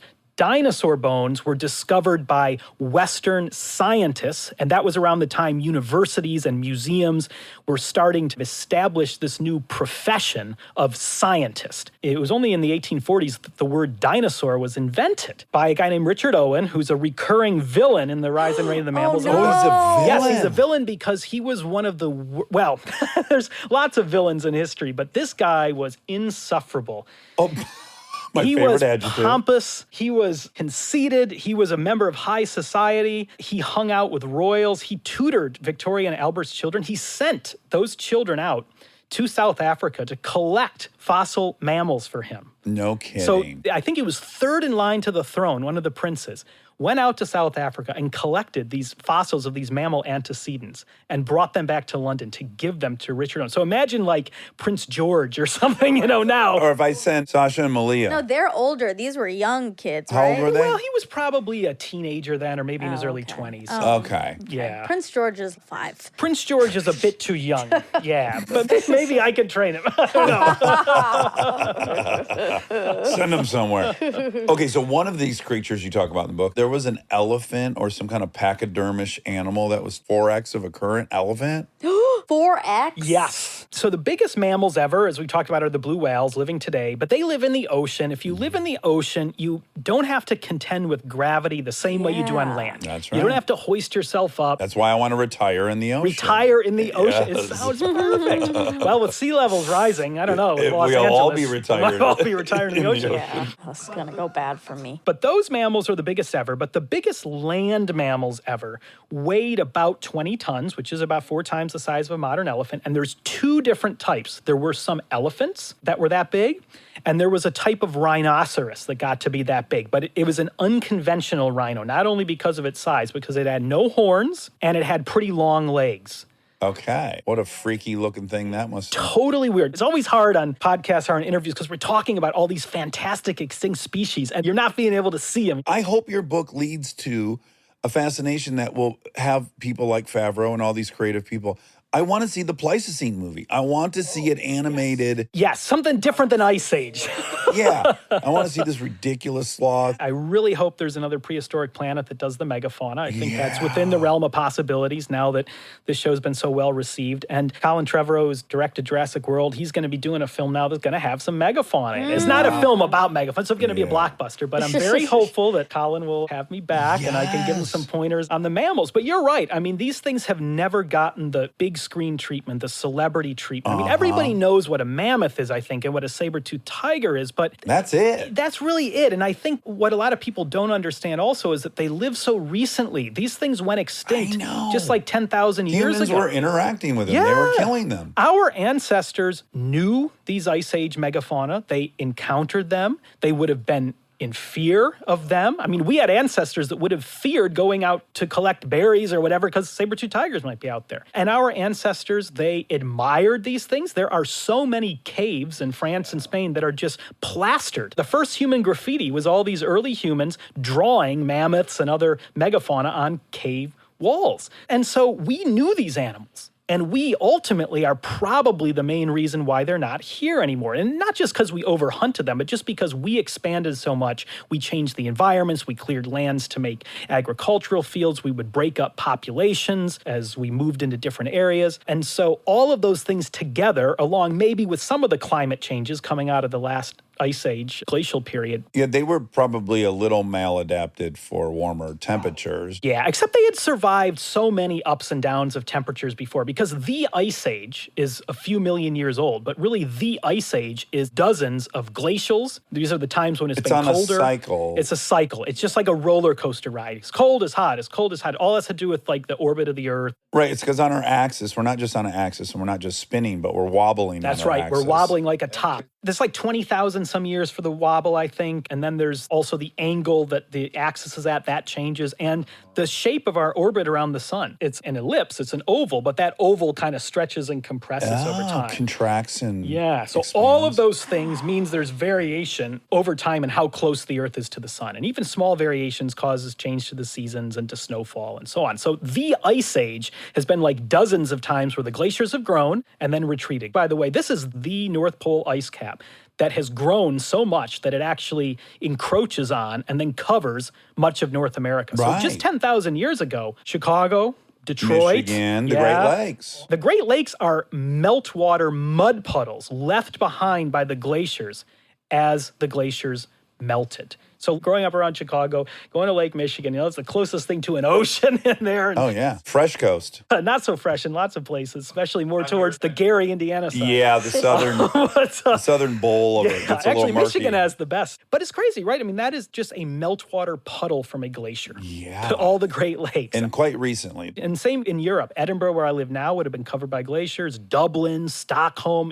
all these places. We need to appreciate just how recently that was, how quickly climates do change. Yeah. And climates are always changing. Of course, they're changing very fast now. We have a lot to do with that, but the Earth is always undergoing changes. And sometimes those changes can happen really, really, really rapidly. And I think that's the lesson of the megafauna. Things like woolly mammoths and saber-toothed tigers and these giant ground sloths and beavers the size of humans and armadillos the size of Volkswagens. Oh, Did you hear that? Imagine that. You could armadillo the size Yeah. of a Oh car. my God. Yeah, it's like something out of the Flintstones, but it's real. And then in Australia, there were and wombats there were that weighed 3 people tons. also. A 3-ton wombat. By the way, wombats are the cutest They are animals very alive. cute. They are very, very, very cute. They're like a perfect sphere They of are. hair. And you know what? They're marsupials too, like the Right. possum. So we're talking about the possum being like the creepiest thing Yes. alive. The wombats are the exact On the other end of the opposite. spectrum. They're so cuddly. They should represent all marsupials, not opossums. Well, kangaroos really are the high watermark of the marsupial. And there were megafauna kangaroos. There were kangaroos that Come weighed on. like half a ton. No. They were too plump to hop.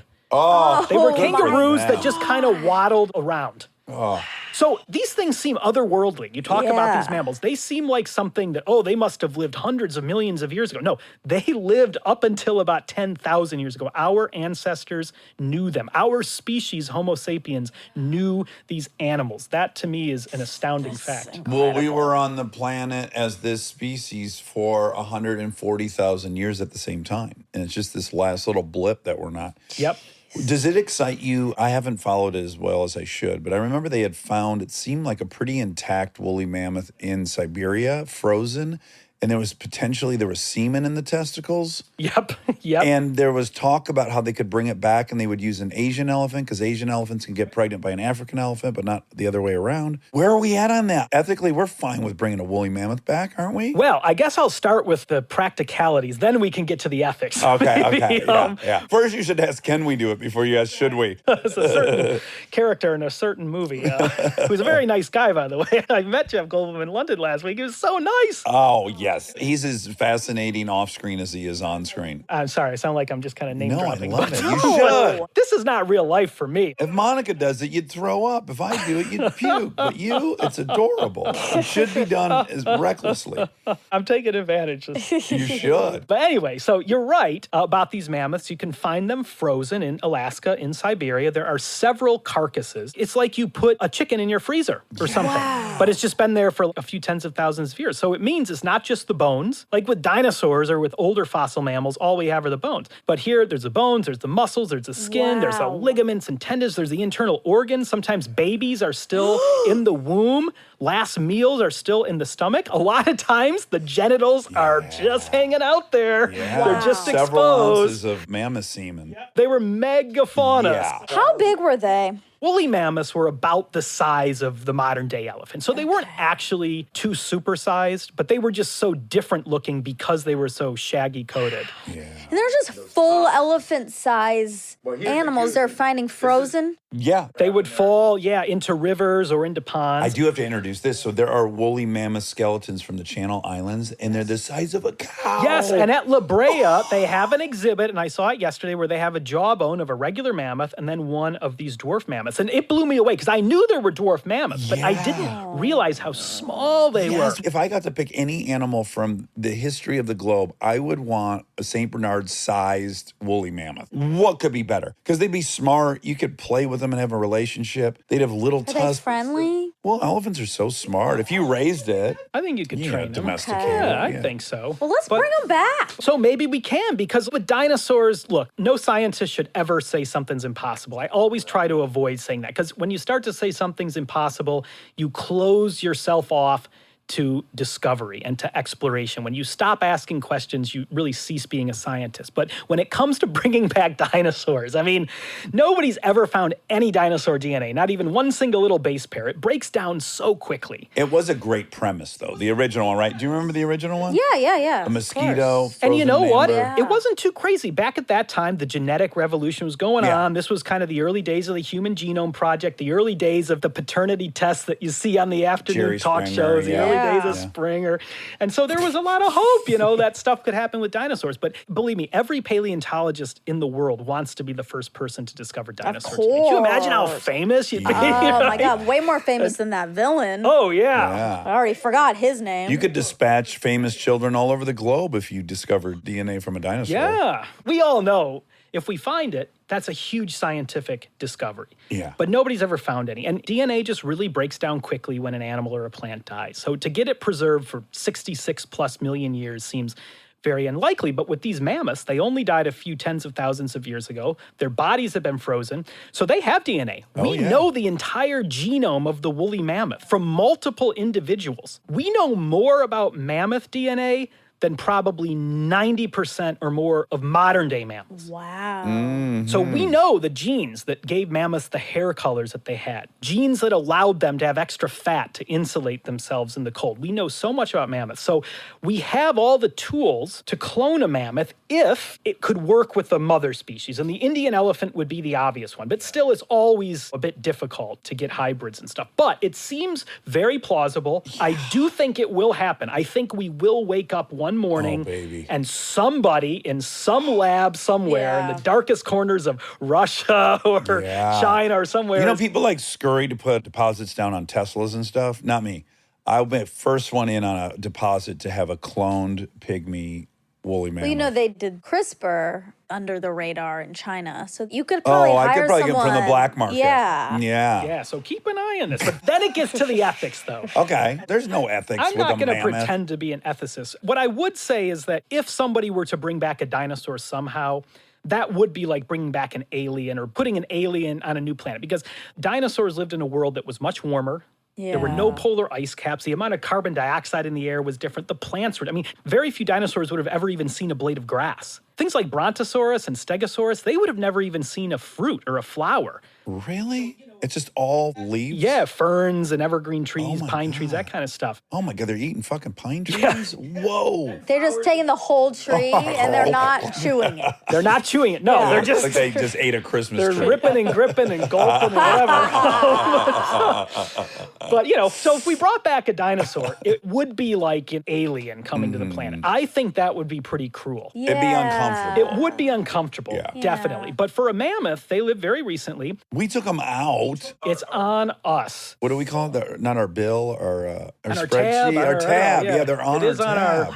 our cosmic tab, Yeah. isn't it? And so could we right that wrong by bringing back the mammoth? There would be a strong argument for that. Now, the counter argument would be the world now is much warmer or about to be much warmer than any mammoth would have ever encountered. So is it too hot today, even up in the Arctic, for an animal with that thick of a coat? But it's going to be crossbred. It's going to pick up some mom's That's true. genes. It wouldn't be a pure mammoth. Although the thing I read, it only takes like 4 rounds of that. So yeah, first baby would be half Asian elephant, half mammoth. Then more mammoth DNA. Now 75% mammoth. The child of that, more mammoth. Now you're in the. It only takes like 4 or 5. Yeah, if they could be generations. viable and reproducing, then then it would be quick. Actually, you know, at the University of Edinburgh, where I work and teach, that's where Dolly was cloned. Oh So my God. we have these great geneticists Oh, at the university, at the sheep. Yeah. That's so cool. So the National Museum in town, when we collect fossils in Scotland, which we do on the Isle of Skye and other places, these are Jurassic fossils. We got dinosaurs, we got pterodactyls, stuff. You know, all those fossils go to the National Museum of Scotland.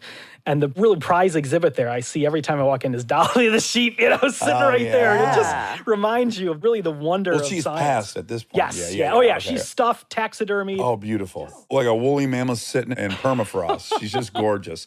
Do the Scottish, your Scottish students, do they have as hard of a time understanding you as we do Scots?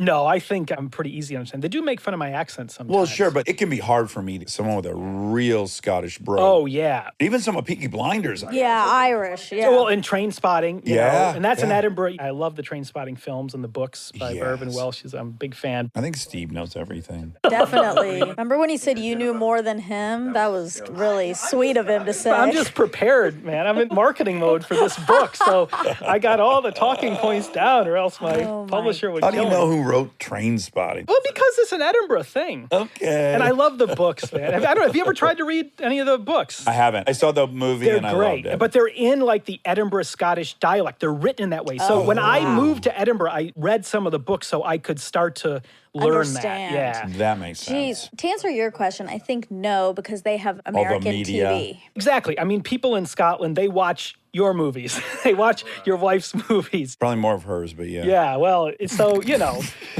maybe. I don't know. I won't go there. But no, all the media does make it easier. But my students, they do make fun of me sometimes because I kind of have a bit of the Chicago accent. And so I'll say things like Scotland, you know, kind of drag it out. Yeah. I've gotten a lot of, funny looks. Well, Steve, this was so awesome. I feel like we only scratched the surface. I guess that's why you should read the book. You got to read the book, The Rise and Reign of the Mammals, A New History from the Shadow of Dinosaurs to Us. So cool. I guess maybe, I don't know if this is going to be a pessimistic note to end on or an optimistic one. We've survived 3 mass extinctions. I think that's positive. I think it's positive too. And I end the book with an epilogue. I won't give it away, but I'm back in Chicago with my wife. We're at the Lincoln Park Zoo. That's the zoo that's very close to the lake. And again, the lake being this giant puddle of glacial meltwater gets you thinking that 10,000 years ago, there was an ice cap here. Yeah. And then this city's built up. The city of Chicago is less than 200 years old. Did you read The Devil in the White City? Yes. I love that book. Fantastic. Yes. I went to college South Side at Hyde Park, University of Chicago, so the World's Fair is very local there. So I Yeah. love that. Eric Larson's tremendous. Throw something at him. He's like 20 for 20 it's of the shit I've amazing. thrown at him. So anyway, I end the book. We're walking through the zoo. We're looking at the animals, kind of going through all the different types of mammals that are there. We're trying to call back to the reader how those mammals evolved and what they've endured. And I said, mammals have endured 3 mass extinctions. Mass extinctions are nasty.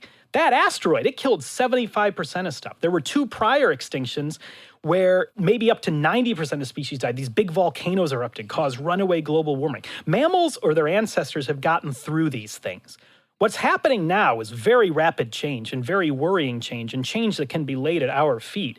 I'm more worried about us than I am about mammals. yeah. We are so well adapted to this particular world that we've grown up in as a Yeah. species. So we need to learn how to cope with change But even better than that, we need to reverse some of those changes. And I think it's the fossil record, it's looking at what the Earth used to be like that gives us that perspective. It gives us that baseline. It tells us the Earth has changed before. There have been extinctions before. Real species, real ecosystems have gone through these things. So with that knowledge of the clues from prehistory, that's what we need in order to plan a better tomorrow, as trite as that sounds. Yeah. This is going to be very unpopular. People are going to hate that I say this. Global warming is happening. We caused it. I'll suggest the outcome's unknown. Oh, I agree with that, yes. Look, if we entered the next ice age and we had made ourselves 6 degrees warmer on accident throughout that time, we might at some point in history be grateful that this happened. I'm not promoting more carbon in the atmosphere, but as you said, there's been points on planet Earth where the carbon in the atmosphere was 20x of what it is now. You couldn't have opened your eyes. The Earth has gone through everything before. The Earth is so old. And so anything that's happening now, there are parallels in prehistory, including global warming, sea level rises, ocean acidification. I'm not saying those are good things. I'm not saying we should want these things, but they have happened. We can learn from them. And the Earth has always endured, and the Earth will endure this. But again, we have not had to deal with these as a human species. There's all of this modeling, climate modeling. And I know climate modelers, and these people are really bright, and they take into account the whole Earth system. And they will be able to predict things. Now, of course, any model's only as good as the predictions you put in. And there is a lot of uncertainty. There's huge uncertainty. I mean, you just look at predictions from a few decades ago about things that would be happening now. Well, South Beach should be underwater. We were just there. I was like, wait, this should already be underwater. Why isn't it? So we have to be humble when we're talking about predictions and modeling. And also, I think we don't want to be doomsayers. That's not healthy either. It's overwhelming, and then you go, fuck it, let's party. Then nobody cares, right? If it's just we're all doomed anyway, if that asteroid is going to, hit in a couple days. Yeah, fuck your sister-in-law. Who cares? Well, that's one approach.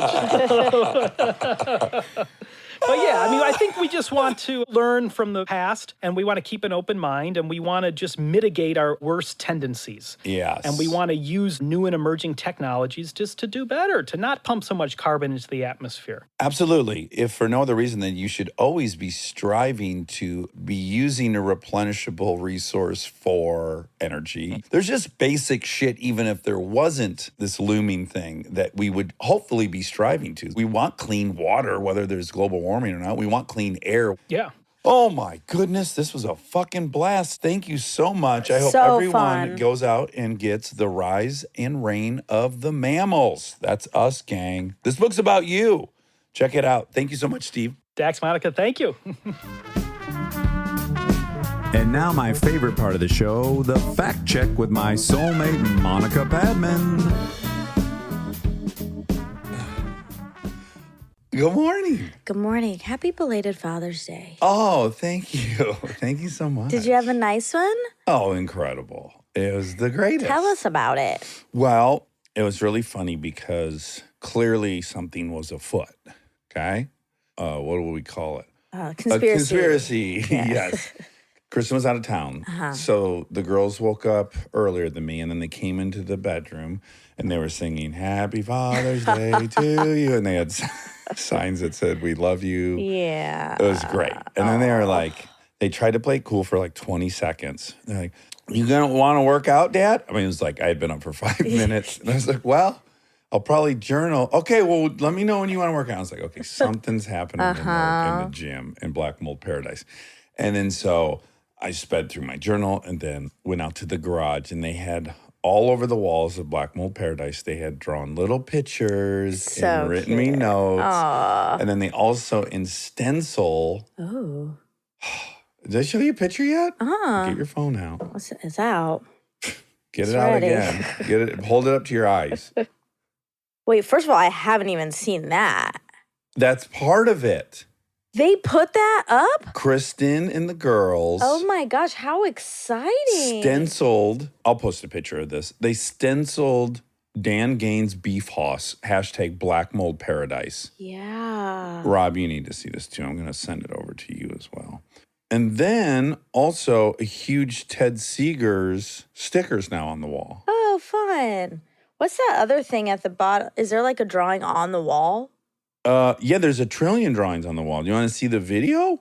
What's Ted Seegers? Ted Seeger's is Aaron and I's beer. Yeah. We have our own beer, non-alcoholic beer, I should Just for you two? No, for us three. Just three. Yeah. Aaron's father, who is the handsomest man on the planet, he's Ted Seeger's. He just couldn't be more gorgeous. And a beautiful NA. It almost tastes like, well, no, not almost. Of course, my memory's 18 years old, but you've had it. I think it tastes like Blue Moon. Oh, you do? I love it. And I think it tastes just like Sierra Nevada Pale Ale. But again, it's been 18 years. Have you ever had a Sierra Nevada Pale Ale? I'm sure I have, but it's not top of Registered. mind.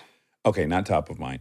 Well, I absolutely loved it back when I was a functional alcoholic. Yeah. I don't know if I was functional, but an active You alcoholic. were functioning. That's true. I made it. Speaking of, we have so much to cover on that topic. On alcoholism? Mm-hmm. Oh, no. Or oh, yes. Fell off the wagon. No. You're drinking in the morning, as I suspected those many years ago? No, but this is sad. I ran out of my good tea. So I had to.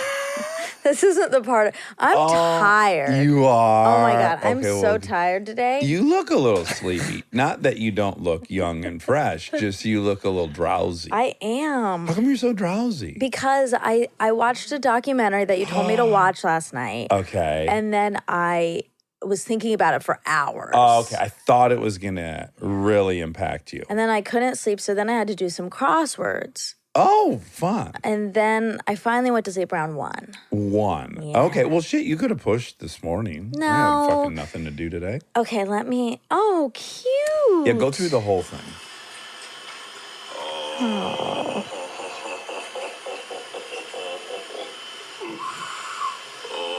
boy. Wow. Oh, wow. What? Oh my God. When you said drawings, see, okay, this is confusing. Okay.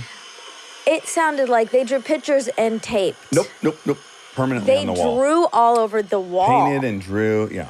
Aww. You could say vandalized, but I love all of it. Yeah. But one person's beautiful art is another person's vandalization. That's right. Eye of the vandalizing. beholder is what That's they right. say. Beautiful. I love Isn't that lovely? Yes. And then Lincoln wrote a little poem or just a, I don't know what you call sonnet. Some haiku. Yeah, maybe I'm elevating what it is. It's just a message is what it is. Yeah, it's very sweet. Yeah, super sweet message.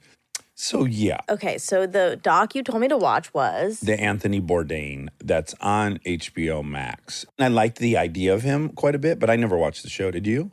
I've seen episodes, but It wasn't like a show of yours, right? No. So I just kind of, well, let me back up. I had read Kitchen Confidential when it came out, and I loved it.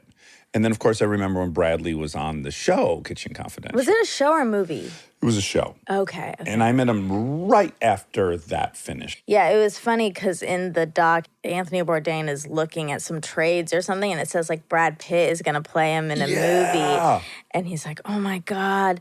And then they cut to like a quick scene in Kitchen Confidential, but it's Bradley. Yeah, and it's a TV show. Yeah. Yeah, well, first of all, I now mean, you'd be just as excited today to find out one of the two Brads was going to do it. But Yes. in 2005, yeah, he just wasn't Coop Dog yet. they couldn't get Brad Pitt. Right, so it went from a movie with Brad Pitt to a TV show in Canada with a guy you've never heard of.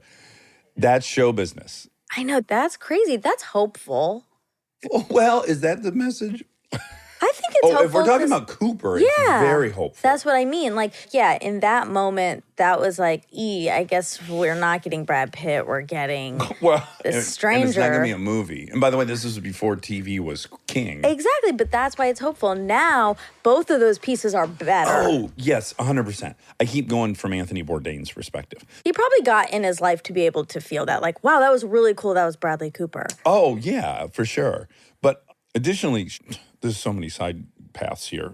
Announcements are almost their own industry in Hollywood. Yes, they are. Like people getting announcements. Is an average like A-list celebrity like Brad Pitt is probably setting up 3 or 4 projects a year that make the trades. And everyone's like, oh my God, Sony got that or Warner Brothers got that. One will get made. Yeah. For the amount of announcements are made. So anyways, but if you're new to Hollywood and you've just written this book and you read in the newspaper, Brad Pitt's doing my story. Yeah. You have to think that's happening. They put it in the newspaper. Exactly. But none of those things ever happen. yeah, it's rare. I'm just saying it's brutal for like the newbie. It's a tough biz, but it Yeah. is hopeful. It is. Anywho, You're watching that. yeah, I watched that and it was so... Is this about alcohol?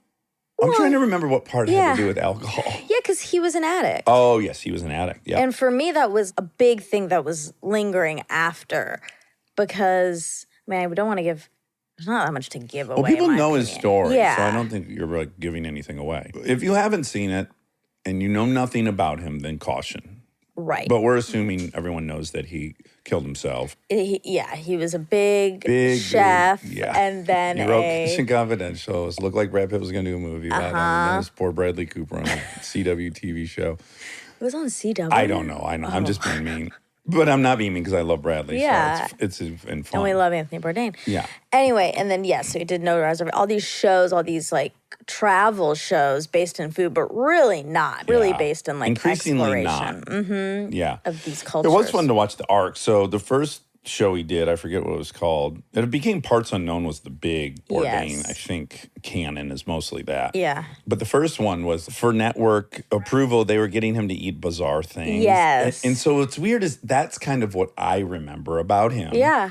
And then some years went by and I was like, oh, he's not the guy eating weird things. He still did do some of that like throughout. But I think it was organic and authentic. Yes. Like I think that motherfucker would eat anything. But I don't think he goes to a city going, can I eat a snake Heart that's a beating. snake. Yeah. That must have given you the... Can you imagine? Oh, my God. Oh, my God. No. He No. shot it like an oyster too. He didn't like chew it. Well, he shot it, and then I saw him chewing. Oh, because there was some leftover goofs. Guys. He said he felt it beating on the way down. Oh, my God. What if when you pooped it out, it was still beating, and you went, whoa! And you kind of That'd be kind of fun. Yeah, it was like an anal plug or butt beads or whatever. Butthole beads. Okay, what were you ruminating on? So I had all kinds of thoughts. Yeah. Well, I'm talking about this in therapy a lot. You know, when you're on these rides and there's 10s, but they come with 2s. Like you can't have a 10 and not have a 2, unfortunately. I know, it's a pendulum. Yes. And so the 10 is so enticing. Really quick, you can throw 10 after 10 after 10 in it. Like you can, if you're on it, you can switch from this 10 to that 10 to this 10, and then it all collapses. But like, I think one of the two, either you're going to have this 10, then it's going to swing to a 2, or you got to feed that fucking machine with more 10s. That's what addiction is, I think. It is, but it inevitably comes with the drop. Like when I'm probably not supposed to say this. If she hears it, she'll probably be mad at me. Okay. I don't know if I'm allowed to say, but I'm allowed to say whatever I want. So I'm my own girl. When I first saw her, I was like... Who's her? My therapist. Oh, okay. She asked me like to visualize in that moment, and I was going through a tough time. She was asking me to explain visually what my life was like, basically, like do a metaphor. Oh, right, okay. And I said it was like a roller coaster. Uh-huh. And she said, what do you want it to be? Yeah. And I said a slow hike. Oh, that's nice. And what if you said the demon drop? Do you know what that one is? that a big, cool roller coaster? It's the one that goes straight up in the air and then it pushes you out and then it just drops down. Yeah. At Cedar Point, it's called the demon drop. Ooh, the mansion. Tower Terror. Yeah. TT. It's fun. It's fun. Sure. Like roller coasters are really fun. They are. But You if can't you live on if you one. don't get off, you will die. Yeah, that's right. Eventually you'll die. So anyway, I was just thinking about this with the 10 and the 2 and like it's so hard because if you've experienced a 10, not having that feels like such a loss or it feels horrible. Yeah. It feels like that's the epitome of like winning. Is staying at a 10. Yeah. Yeah, right. But the reality is winning is maintaining a 6.5. Yeah. It's hard to do when It's hard to you're embrace accustomed to exactly when you have to have acceptance around that. And I don't think he could ever have that. He never had that. He was always searching. There was no level of contentment. Right. I think you've heard me say this, like for, I don't know, 10 of the last 18 years, I recognize sobriety is living to learn between 4 and 7 and then that being enough. Yeah. But it's hard. I think would have helped him, I'm sure, to have been in a program where you are reminded to force yourself to do that every day. Yeah, or minimally seeing other people in there that are living the same way. And there's a lot more mirrors for that personality type in an AA meeting than not, I think. Yeah. Yeah, but I had this curiosity about him always, which is I had read Kitchen Confidential, and I very Bradley much Cooper, very starring acclaimed Bradley TV Cooper show. this fall on CW on OWN. We love him. He's on Love Him. I love him. I'll kiss his face. Ding, ding, ding. I've been having all these dreams about him. In fact, last night I had a protracted Another one? Yes, and I was going to text him this morning again. He's going to get sick of it. Are you okay? No, maybe you just miss him. Maybe. But he probably needs your help. But he's probably drowning in quicksand right now. I knew he was a junkie and quit from the book. But then when I started watching the show, I noticed he's always drinking in the show. Yeah. And for me, look, I'm not a AA Nazi. I really am not. I don't really care what people do, whatever. But it was curious to me. I've never really met any junkies that were able to drink successfully. Mm-hmm. And then I found it just kind of intriguing that it did appear he drank, I mean, maybe frequently, but not destructively. Yeah. So I was always intrigued by that. That was always one part of his story that didn't fit my worldview of how it works. Yeah. Like, can you imagine me casually doing anything? No, you can't. I can't casually do hauls. No. There's nothing I can casually do. So granted, he and I were different people, but it was just always was quite curious to me, that part of it. Now, I also, personality type relates so much to him. I know. Was it freaking you out? It was triggering. I was just like, oh no, because I'm always scared of everything and the future. So he reminded me a ton of you, and also like in all the good ways, like in his like bright light and how he helps people, and tall and doofusy, look lanky, magnetic. I think he had a very special personality, and like he was a so rare bird. authentic. Yeah, and he also was in no hurry, which I found it's very appealing. What do you mean? Like the way he spoke. Oh, he was very articulate, but not in a hurry, and seemingly without trying to win you over. But I'm now sure he's he a was. human. Yeah, of course he wanted it, but he was just he was a vibe. Like he had a really cool vibe to him. Yeah, very. Can you see why I wanted to smoke? Yeah, of course. Yeah, I mean, I I'm understand not gonna. it. Yeah. It looks cool. Okay, so two things. So bummed for him that he didn't show up for his daughter. Well, that part was so heartbreaking because there's an early part where he's like having some downtime at home and he's like cooking burgers on the grill and he says like, this is normal. I love normal. I want a normal life. I never thought I'd want this, but this actually makes me happy. But then you kind of go on to see like he can only maintain that for so long, then he needs the next hit. That's its own high. Yes. Is the return to home. Yes. It's funny because I was talking to my mom yesterday. We had a long conversation. I was urging her to watch the doc, and I was saying there's a moment in it where he and another person are talking. I think it's David Chang talking about being home and loving it and then needing to go. Yeah. And Eric Repair, I think. Oh, is that who it was? And so my mom was like, oh my God, that was my life. It gives me so much guilt. But she's like, I did car shows from the time you were 12 to whatever, 28. And she's like, and I feel bad for Carly, but I would get home and it would be bliss. Yeah. And then in about a week, I'd start going crazy, like, when's my next car show? Because it was so fun and you're in a bubble and you're not responsible for anything. It's an escape in some ways. It's a total escape. Yeah. And it's very appealing. Yeah. Now, I have it still, but I incorporate everyone in my life. I don't like disappear on my own, but I have wanderlust still very much, and I like having things to look forward to. And I'm home for a while, and I like it, but then I want to get everyone going to somewhere else. Yeah. When I was watching it and I was feeling scared, I felt some solace in the fact that your family's going to root you like your children are. Yeah. In a way that he couldn't get to. Couldn't find purchase. And he might have been able to with some help, but he didn't. He didn't. And it's so tricky because, they talk to all these people in his life who love him. They're mad at him. Yeah. Like, they're all mad at him, which I understand both. Like, I know that the pain that's happening is so strong that they can't they actually are incapable. It's a limitation. Like they're incapable of seeing the pain it will cause other, like just the relief of that pain is the only thing that needs addressing. Yep. But when you see all these people left behind and for the rest of their life having questions and not knowing how what to was really going grapple on with this, and could they have done something, like the burden that gets placed on everyone's hearts who are around them is so Do you remember, I went back in time, we interviewed somebody who was friends with them. Yes. It was really fresh. It had happened quite recently. And he immediately said, I had been texting him saying, you got to get away from that woman. You got to stop. Oh, really? Yes. And I didn't know what he meant because I didn't know anything about his life. But he immediately was like, yeah, he went nuts for that woman. Yeah. And we were begging him to stop. Okay, we will first say that you and I are unified in the fact that no one's responsible for someone's suicide. Absolutely not. Absolutely not. So I have no shade on this woman.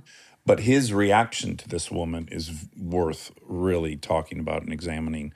And I found to be so wild, like out of nowhere. He's pretty late in his life.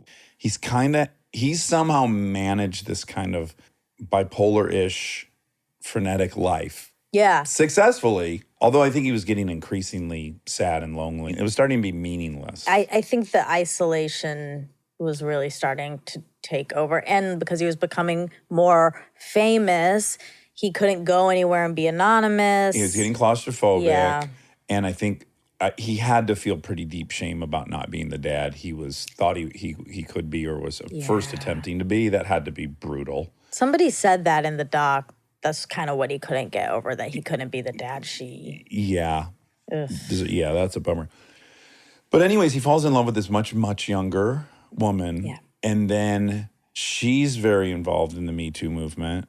Yeah. And then he becomes a spokesperson for it. Yes. What did you think about that stuff? I thought, to me, it wasn't about her. To me, I saw this and I was like, another addiction. It was just another addiction. It was another place for him to put all his energy and to not have to think about the sadness and his daughter and the isolation, all that stuff. She was just a vessel for that. See, that's funny because what triggered me is I was thinking the whole time, it's actually not about the movement. It's about her. He is doing this singularly for her. Oh, yeah, 100%. It's not like he's globally concerned about women. I mean, I'm sure he has I'm sure he's is. a good dude. Yeah. So I'm sure he had some interest in or whatever, some outrage about it. But no, it was about protecting her. Yes, and about winning her over and about being appealing to her, I think. I think there's a curious thing when like much older dudes get with younger women, there's just going to be this really deep foundation of insecurity, which is like, I'm too old for this woman. And then even the way they were showing him like kept bringing up her parking, like he's kind of embarrassing. That like he was lost so his swagger because he was so insecure. I think there was insecurity for sure. I think you're definitely right about that. But when he can't stop talking about how good of a parker she is. It's because there's nothing really on paper. And also, to me, it just felt manic. I'm like, this person's in a manic spell and he's a love addict and like that's what's happening. And I think, and this gets talked about a little bit in the doc too, it's not that much of a surprise that pushed critical mass. Yeah, for her. Because if someone is there and all they can, and they're just like bragging about your parking and it feels manic, like that's a lot. A turnoff. Yeah. Yeah. The fact that I think he felt insecure in that relationship big time. Yeah. And then there are photos of her with another dude publicly. Yeah. I think he was so humiliated. And I think he came to terms with the fact that he was right to be insecure. And he couldn't, on top of, again, whatever kind of manic thing he was having. Yeah. If nothing else, I look at it and I'm like, oh my God, you were so close to the finish line. And that's how you left, just miserable. And it's wild. Sad. It's like, man, he had such a storybook life for so long. He did, but he didn't. But he did. I think that's just the takeaway. When you're living a life like that with all these highs and all these lows, it's not storybook. It can look like that. It can look like a Bukowski novel. Like that's that also reminded me of you a little bit because he talks about how loving his parents were. And basically how he resented them for that. Like, Yes. he wanted hardship. Yeah, what do you say? They committed the unforgivable or the irredeemable Something like that. of loving me. Yeah. Yes. It was yes, it was a great line, and but it told me so much about him. I'm like, yeah, he's just the type that needs a struggle, that wants a story. Yeah. And the heroine was like that too. Like he said, he's like, I made a choice. It wasn't like I fell in. Yep. And then when he got high, he looked at himself and he was proud of himself. He was finally Yeah. doing something that was worth, that reminded you of me. Yeah. Yeah, for sure. It's interesting, though, because then I'll take just one last, because for the people who haven't seen the documentary, maybe this is I excruciating. think Rob, does it still make sense even if you haven't seen it? Yeah. These topics? Yeah, absolutely. Okay. The other part, though, that is worth saying, I think, is like, people are people, and some of our most amazing people are this way, Yeah, I know. and it's a way. It's a personality type. This is the course it ran. Hemingway, same thing, killed I know. himself. Like, I'm not inclined to say, like, no one should be this way, weirdly. That's not really my takeaway. My takeaway is, like, God, can you learn to navigate it? Can you embrace all that passion and romanticism, but keep it on the rails? I think maybe the answer is no. Like, I think if you really are content and you really have found that, which I do think is the goal for humans, it should be. Like, that's where you find real peace. Yeah. If you have that, you're not doing that. You're not chasing. They're actually in opposition to one another. Yeah. And it sucks because we need those people. Right. So we need the Bourdains. But it's hard to be in those people's orbit if they can't ever find a wholeness. He also had an honesty about himself that I admired. He would admit, like, I blew that marriage up, or I like that part. You know what I actually think potentially happened is he had this drive his whole life he was looking to uncover parts and places that people That were unknown. That were unknown.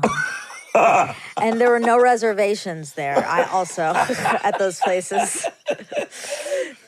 No, but I think he just was like searching out other people's pain as part of his. So he's just like also surrounding himself with dark shit. And that was his goal. That's what he said about his parents. Like he wanted that, but at some point you probably hit an age and you're like, there's no light in my life because I've been immersed in darkness for so long. Yeah. All the places he goes, I'm like, oh, I'd love to be there. Especially when he was on the pool and there was a war going on around him. To me, that's my dream situation.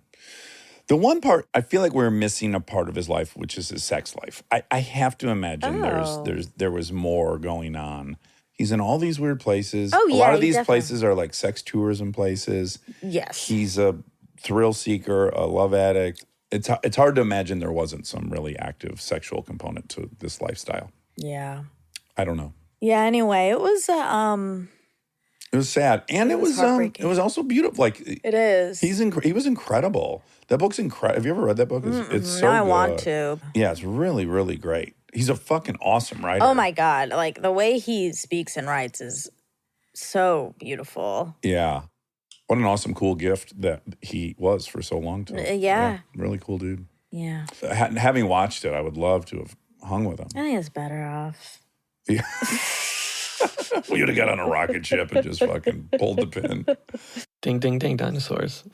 Wait, I don't get it. It's not a ding, It's not ding, ding, ding. Duck, duck, goose, dinosaurs. I do have a question that I thought about on my drive over that is a ding, ding, ding, duck, duck, goose. Do you think it's, maybe it's actually because I watched this doc and I didn't realize those are connected, but. So it's a duck, duck, goose. It's a duck, duck, goose. So that is a duck, duck, goose. Yeah. Okay, so like when a young girl is dating a much older man, let's say 20 years older than her, when she's 20, it seems like, oh my God, like unethical. Oh, right. But like at some point for me, that crosses over. Sure, if a 50-year-old wants to date an 80-year-old or Well, what about like my age? like with how the far 60? could you go? 60's too old. Really? Yes. Because here's what I But here's what I it's think. not unethical. No, there's no morals in it. The only morals is agency, and then you can kind of get into does a 22-year-old really have a ton of agency? Exactly. That's what I'm saying. But I think when you look, if we can't agree that when you hit 30, you're a grown-ass woman who can make whatever decision, then what are we talking about? Then we're really just kind of infantilizing women across the board. I'm also of the opinion that any 20-year-old's allowed to do whatever the fuck they want too. I'll always lean towards, at some point, adults are adults. And that's that. And even if someone's a gold digger, that's an option for an adult human being. Or if they're a this, that's up to them to be that. Yeah. You, of course, implicit in it, and this is vaguely misogynistic. I think, in fact, we've even heard a new term. Now you don't say daddy issues. Oh, yeah. Oh, God, daddy hunter? Whatever. No, that's grosser. It's hunger, daddy hunger, father hunger. Okay, Ew. that's gross. Father's That's an Day. upcoming Ding, ding, Easter egg, duck, duck, goose. But there is an implication of, like, this poor gal didn't have a father. If she's attracted to a 60-year-old. Yeah, but that's not true. Of course that's not true. And then, of course, it leaves out, like, men are also looking for some weird thing with their mother. Yeah. We don't label it. Well, I don't know what it is. It's like mommy hunger. Mommy hunger. That sounds like a terrible porn series. Yeah, our mommy hunger seems to be mommies as baby hunger. We want our mommy when they're 20. Ew. Well, ours is reverse. I don't understand. Oh, whatever. I see. That's more of an evolutionary thing, I guess. They seem fertile. Anywho, all of us have mommy and daddy issues. I guess what I'm saying is there should be really no weirdness if I dated a 60-year-old. There's not. You know what there would be from me is just concern. He's going to be dead shortly, and you're going to have the rest of your life. That scares me. I want a partner for you that... Do you have a crush on a 60-year-old? You keep bringing out this very specific number. Are you dating a 60-year-old that I don't know about? No, I was just, again, like I was saying after the dog, I mean, you know, I do want to date Brad Pitt. Yeah, that's true. Like, that should be an option to me. That I can get behind that one. I also think maybe he's rich enough he'll figure out how to live too long. You know, longer than one should. Yeah. If that becomes available. Well, he just seems, you know what I like about him? Tell me. Duck, duck, goose, tell me what you like about Brad Pitt. How fucking hot he is?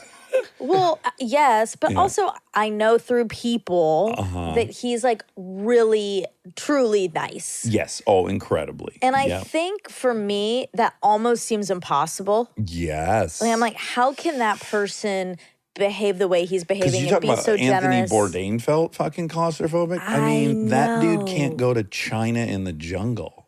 And, yeah, that scares me just thinking about it. He's still able to maintain, and I don't think like nice, like platitude nice. Like I think he's like, really a good person. From what I've heard about him too, I think he's always been a sweet, sincere dude from Missouri. Yeah. Like I think he's a good, like, country boy. And hasn't got all fucked up. Yeah. I mean, I'm sure he's fucked up in his own way. Well, everyone is, but I mean, like in the kind that's kinky in the bedroom, hopefully. Yeah. Oh my God. I just find that like astonishing, so I want to date him. Okay, I sign off on that for sure. I'd date him too. If I dated him publicly and said I'm still straight, this would be like the women we've interviewed who fall in love with one woman. Yeah. Right? Yeah. That could happen to me and Brad Pitt. It could happen. The young kids are doing this. Yeah. They're not putting labels. They're just falling in love with who they love. I hear that, but I wonder, I have yet to meet one of these young kids, but maybe. No, they are. Oh, like they are. The really young, like 11-year-olds and stuff. No, I'm serious. Oh my God. I'm serious. Wait, 11-year-olds aren't sexual, hopefully? No, but they're already embracing like love this person, period. Yeah, it doesn't, I'm not like so focused on whether their gender. Or not. Yeah. Yeah. Absolutely. I mean, the hard thing for you, I guess, would be the sexual where experience. the rubber meets the road. I know. I've kind of thought about it. Well, maybe you could still have sex with Kristen. Maybe she'll allow it. Allow me to have sex with her while I'm dating Brad? Yeah. I hope so. Yeah, because that part does make me nervous. It's also very triggering from my history. You have a... Yeah, that's okay. To be engaged in a sexual activity with a guy against my wishes. Well, it wouldn't be. Well, that's the part that I feel like no matter how much I convinced myself going into it, I can't imagine I wouldn't be like, oh, I don't like this. Yeah, I'm sure it would triggery way. Of course. Yes. Yeah. You don't have to. Okay, I'll try.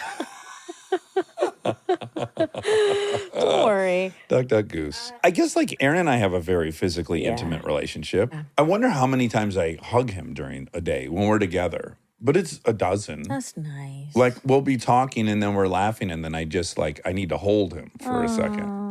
That's really cute. But there's nothing sexual going on. No, I know. From my end. I don't know what's happening in Aaron's slacks. I guess we'll never know, but He would tell us. Yeah, check next time. Speaking of Aaron, we've been meaning to play something for a bit. Oh, okay. Let's see what these are. The one you sent me. You can get behind me and in front of me. Can you dig it?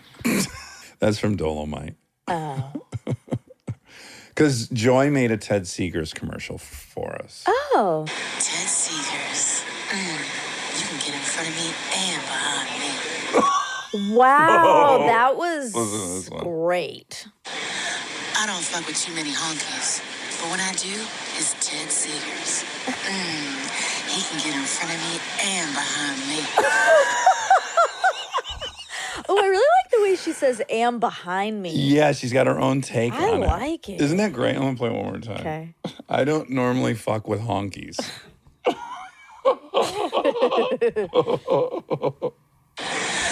don't fuck with too many honkies, but when I do, it's Ted Seegers. He can get in front of me and behind me. Can you believe how good Wow, that is? that's amazing. Oh, shit. Sorry, that was a detour. That was a Duck Duck Goose I because we were liked talking about that. the other. Okay, just play Aaron's. You sent me a voice memo that Aaron sent, and I laughed, and then I said, we have to play this on the next fact check. Oh, okay. And I found it. I'm a big boy, and I shouldn't cry as much as I do.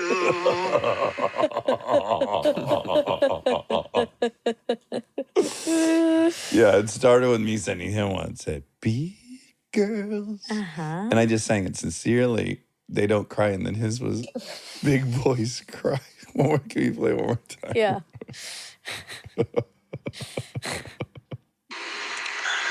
I'm a big boy, and I shouldn't cry as much as I do. I shouldn't cry. Oh, so cute. Cutie cute. Oh. Well, we haven't done any facts, and I have a Okay. lot. Oh, shit. Well, okay. It's too rapid fired. Well, this was a really very cool episode. Yeah. Yeah, it was an incredible one. Goes in the category of Brian Cox and Ed Young for me. Yeah. Which those two are the only people. And now Steve. It's a category of 3. Okay. Mind expansion. Party of 3. That's Yeah, right. he was so fun. Well, Annie was a big White Sox fan. Oh, yeah. He bonded with Rob. Yeah, they Chicago'd out Yeah. before we got here. They Windy City'd out. Okay. Rapid fire. The fossils that he showed us, they were a present. He did give us fossils. Right. You got a turtle, or I got a turtle. You got a turtle. I got a crocodile tooth or Yeah. alligator tooth. That was a fact. He did give us some. That was fact number 1. Okay. You said there are a lot of possums in That LA. you're likely to see one. Exactly. So, California Wildlife Center admits an average of 250 opossums yearly. Of this number, 40 to 50 are adults, while the remainder are orphans. But as disgusting as the animals may appear, they actually do quite lovely work in the garden. Oh, I see what I did. These are people who've adopted? No, these are opossums? 2 articles I've smashed. Conflated. So the first line is from one article. That was about the number. The second is about... But that's just they've taken in 250 strays. Is that what they're saying? I mean, there's more than 250 possums. I think it's saying there's only 250 possums. Oh, wow. And you happen to see them all the there's time. There's hundreds of thousands. I've of never possums. seen one. You haven't? When you said that, I was like, huh. They're a little more popular on the west side. Like, we'd regularly be, like, even, I want to say, Favreau's backyard, you hear something in the tree, and all of a sudden a fucking possum pops out. Scotty's house, they would pop out. Always at my old apartment, I'd be walking, and there was, like, a brick wall between our sidewalk and the next apartment over, and I'd look over and there'd be a fucking opossum. Yeah, they right have at mean face teeth, but level. apparently they're gentle. They're scared is what I think they are. There was like a big campaign to fix what people thought of possums. Oh, a rebrand? A year ago, yeah. Oh, there was? Yeah, well, I'm about to engage in the cause. Okay, great. Okay, but as disgusting as the animals may appear, they actually do quite lovely work in the garden. Opossums are nature's cleanup crew, working the graveyard shift. Like little dustbusters, they cruise the landscape. Round ears tilted like satellite dishes, fleshy pink snoots to the ground. This person loves opossums. Yeah, they're in a relationship with opossum. They feast on snails and slugs, perhaps even a cockroach or two. Oh, yeah. Well, that's why they were by my apartment, because we had so many fucking grumblies. Oh. They come where the food's at. Grumblies. Oh my God. So many detours. One, grumblies reminded me when I was listening to this other podcast. The podcast is called Nobody's Listening, right? It's Elizabeth Lamb and Andy Rosen. And they brought up Armchair Expert on the last podcast. They did not. Well, now it's my favorite podcast. Yeah. Was it in a derogatory way or No, positive? it wasn't. Okay. It was talking about Kristen when she was on, and she was kind of describing her life philosophy as minimizing suffering. Okay. And minimizing suffering and maximizing happiness was the phrase. Elizabeth couldn't quite remember it, but she liked that. Oh, great. And she called her an American treasure. So shout out. Wow. So not as much about AE and a little bit more about Not Kristen. really That's about fine. us. Yeah, but that's fine. But she did say Armchair Expert. She got the name right. Yes. Okay, rude. Okay, great. It was like me, Melania, Sheila, and Michelle love the good place. Remember that shout out that Obama gave me on Instagram? Yeah, I do. And it wasn't about me at all. He forgot my question. Just before I get to the question, I just want to say, Michelle, Melania. No, Sasha. Well, Love no wonder he doesn't. I Wow, mean, he doesn't deserve it. I know. Look, I'll He be drew first blood. honest. I'll Okay. be honest. Because this is what we do. But it hurt my feelings. On the podcast Yes. or Obama? Yes, of course. How could it not? Because I'm like intaking all these episodes. I love them. I posted about it. Yeah. I'm upset. I love them. And I love that podcast. It feels. Is this the same one that went away and came back? Yes. Okay. And we did it. We did their podcast. We did their podcast, Yeah. and it means a lot to me. Like I listened to it so Seminal. much. It really, I mean, Yeah. when I first moved here, like really got me through. So, I'm like falling asleep and I'm listening, and I had already listened to this episode, but I had fallen asleep halfway through. So it was a re-listen. So I'm giving them 2 listens. And in the second half, she's just talking about her own thing. And then she says, there was this Armchair Expert and you perked episode. up. And I was like, oh, yeah, I got excited. And you thought it was a ding, ding, ding. I thought maybe my name would come up. I don't know, because I'm on this podcast every day. Sure are, yeah. You have a real integral role on the podcast. So it wasn't, and my feelings were hurt, and Yeah. I almost had to take an Ativan, but I didn't. Oh, good. I did I'm glad I didn't get that bad. Anyway, So it's a duck goose. That's a major duck goose. why did I bring that You're up? listening to your favorite podcast, and you think it's going to be about you, and then it's about someone else. Yeah. And it's a duck goose. And that's a duck goose. Yeah. But no, I'm sorry. So in one of those episodes, Andy had a bug in his headphones. Oh, okay. And A now critter. I think about that with our headphones, because they're ostensibly the same headphones. So Yeah. we should start looking. You should look, because I was in here writing the other day, and I was looking up at the ceiling at the A-frame, and I saw a fucking savage-looking spider spin down and go on the cross members here, those wooden beams. Did you kill it? Well, I was like, okay. I mean, it looked like a black widow or something. It had a very fierce look. That's It scary. was the size of like probably a nickel or maybe a little bigger. Ew. And I thought, I got to get up there. But then I was like, what in here am I going to stand on? That I'm going to be above those rafters so I can actually see when I try to kill it. I'm liable to just get bit by this fucking thing. And I've never seen it lower than those things. I decided to let it go. Oh, no. Yeah, so do look in your headphones, because we have a Killer carnivorous spider here. And it's Yeah. left babies now. We're gonna have many killer spiders at some point. I hate that story. We could let's call H&R Brown. H&R Block. Yeah, get them in here, exterminate. They're useless. Oh, you just checked your headphones? Yeah. Okay. Make sure you dig in around. I know though. that. I think that is they hide in the crevices. But don't use your finger because then Well, you yeah, get they'll bit. bite you. Yeah. Oh, fuck. We're gonna have to my get like God. special those hair lice. I feel itchy. Yeah. Liz, Liz, where are you? What if this fact check never ended and Rob just had to start posting it real time? Oh my God, that'd be my best life. Me too. Just to live inside of this conversation. Yeah. I agree. I'd be so happy. Very. I'm really itchy. Yeah, you're struggling over there. Okay. Back to the opossums Okay. and fixing their reputation. Yeah. Rebranding. Perhaps even a grumbly or two. Gardeners may blame opossums for the messes and mischief made by rambunctious raccoons, skunks, and squirrels, rooting out insect grubs. But the reality is that opossums don't dig. They can't. The soft pink skin on their paws is too delicate for such manual labor. Their weak nails are built for tree climbing. Wait, That seems that's not incongruous. Okay, Yeah. they're really trying to pull at our heartstrings. They thought Yeah. we'd miss that. Well, I'm gonna feel bad for anything that's got bendy, weak nails. That's what I got. They break all I the have time. them too, yeah. I feel bad for us. Me too. The species that calls Southern California home is actually the Virginia opossum, Didelphis virginiana. The only marsupial living in the wilds of North America. As with the kangaroo, koala, and other marsupials. Oh my my God. God. You're like someone on acid who thinks there's bugs all over their face. Stop, I really can Okay. quickly go there. Okay. Do you have your Ativan with you? The female opossum nurtures her underdeveloped pups in a pouch. Oh. Possums, for the record, are distant relatives found only in Australia. Okay, so now, do you like them? I love them. I hope I can become friends with one. I really do.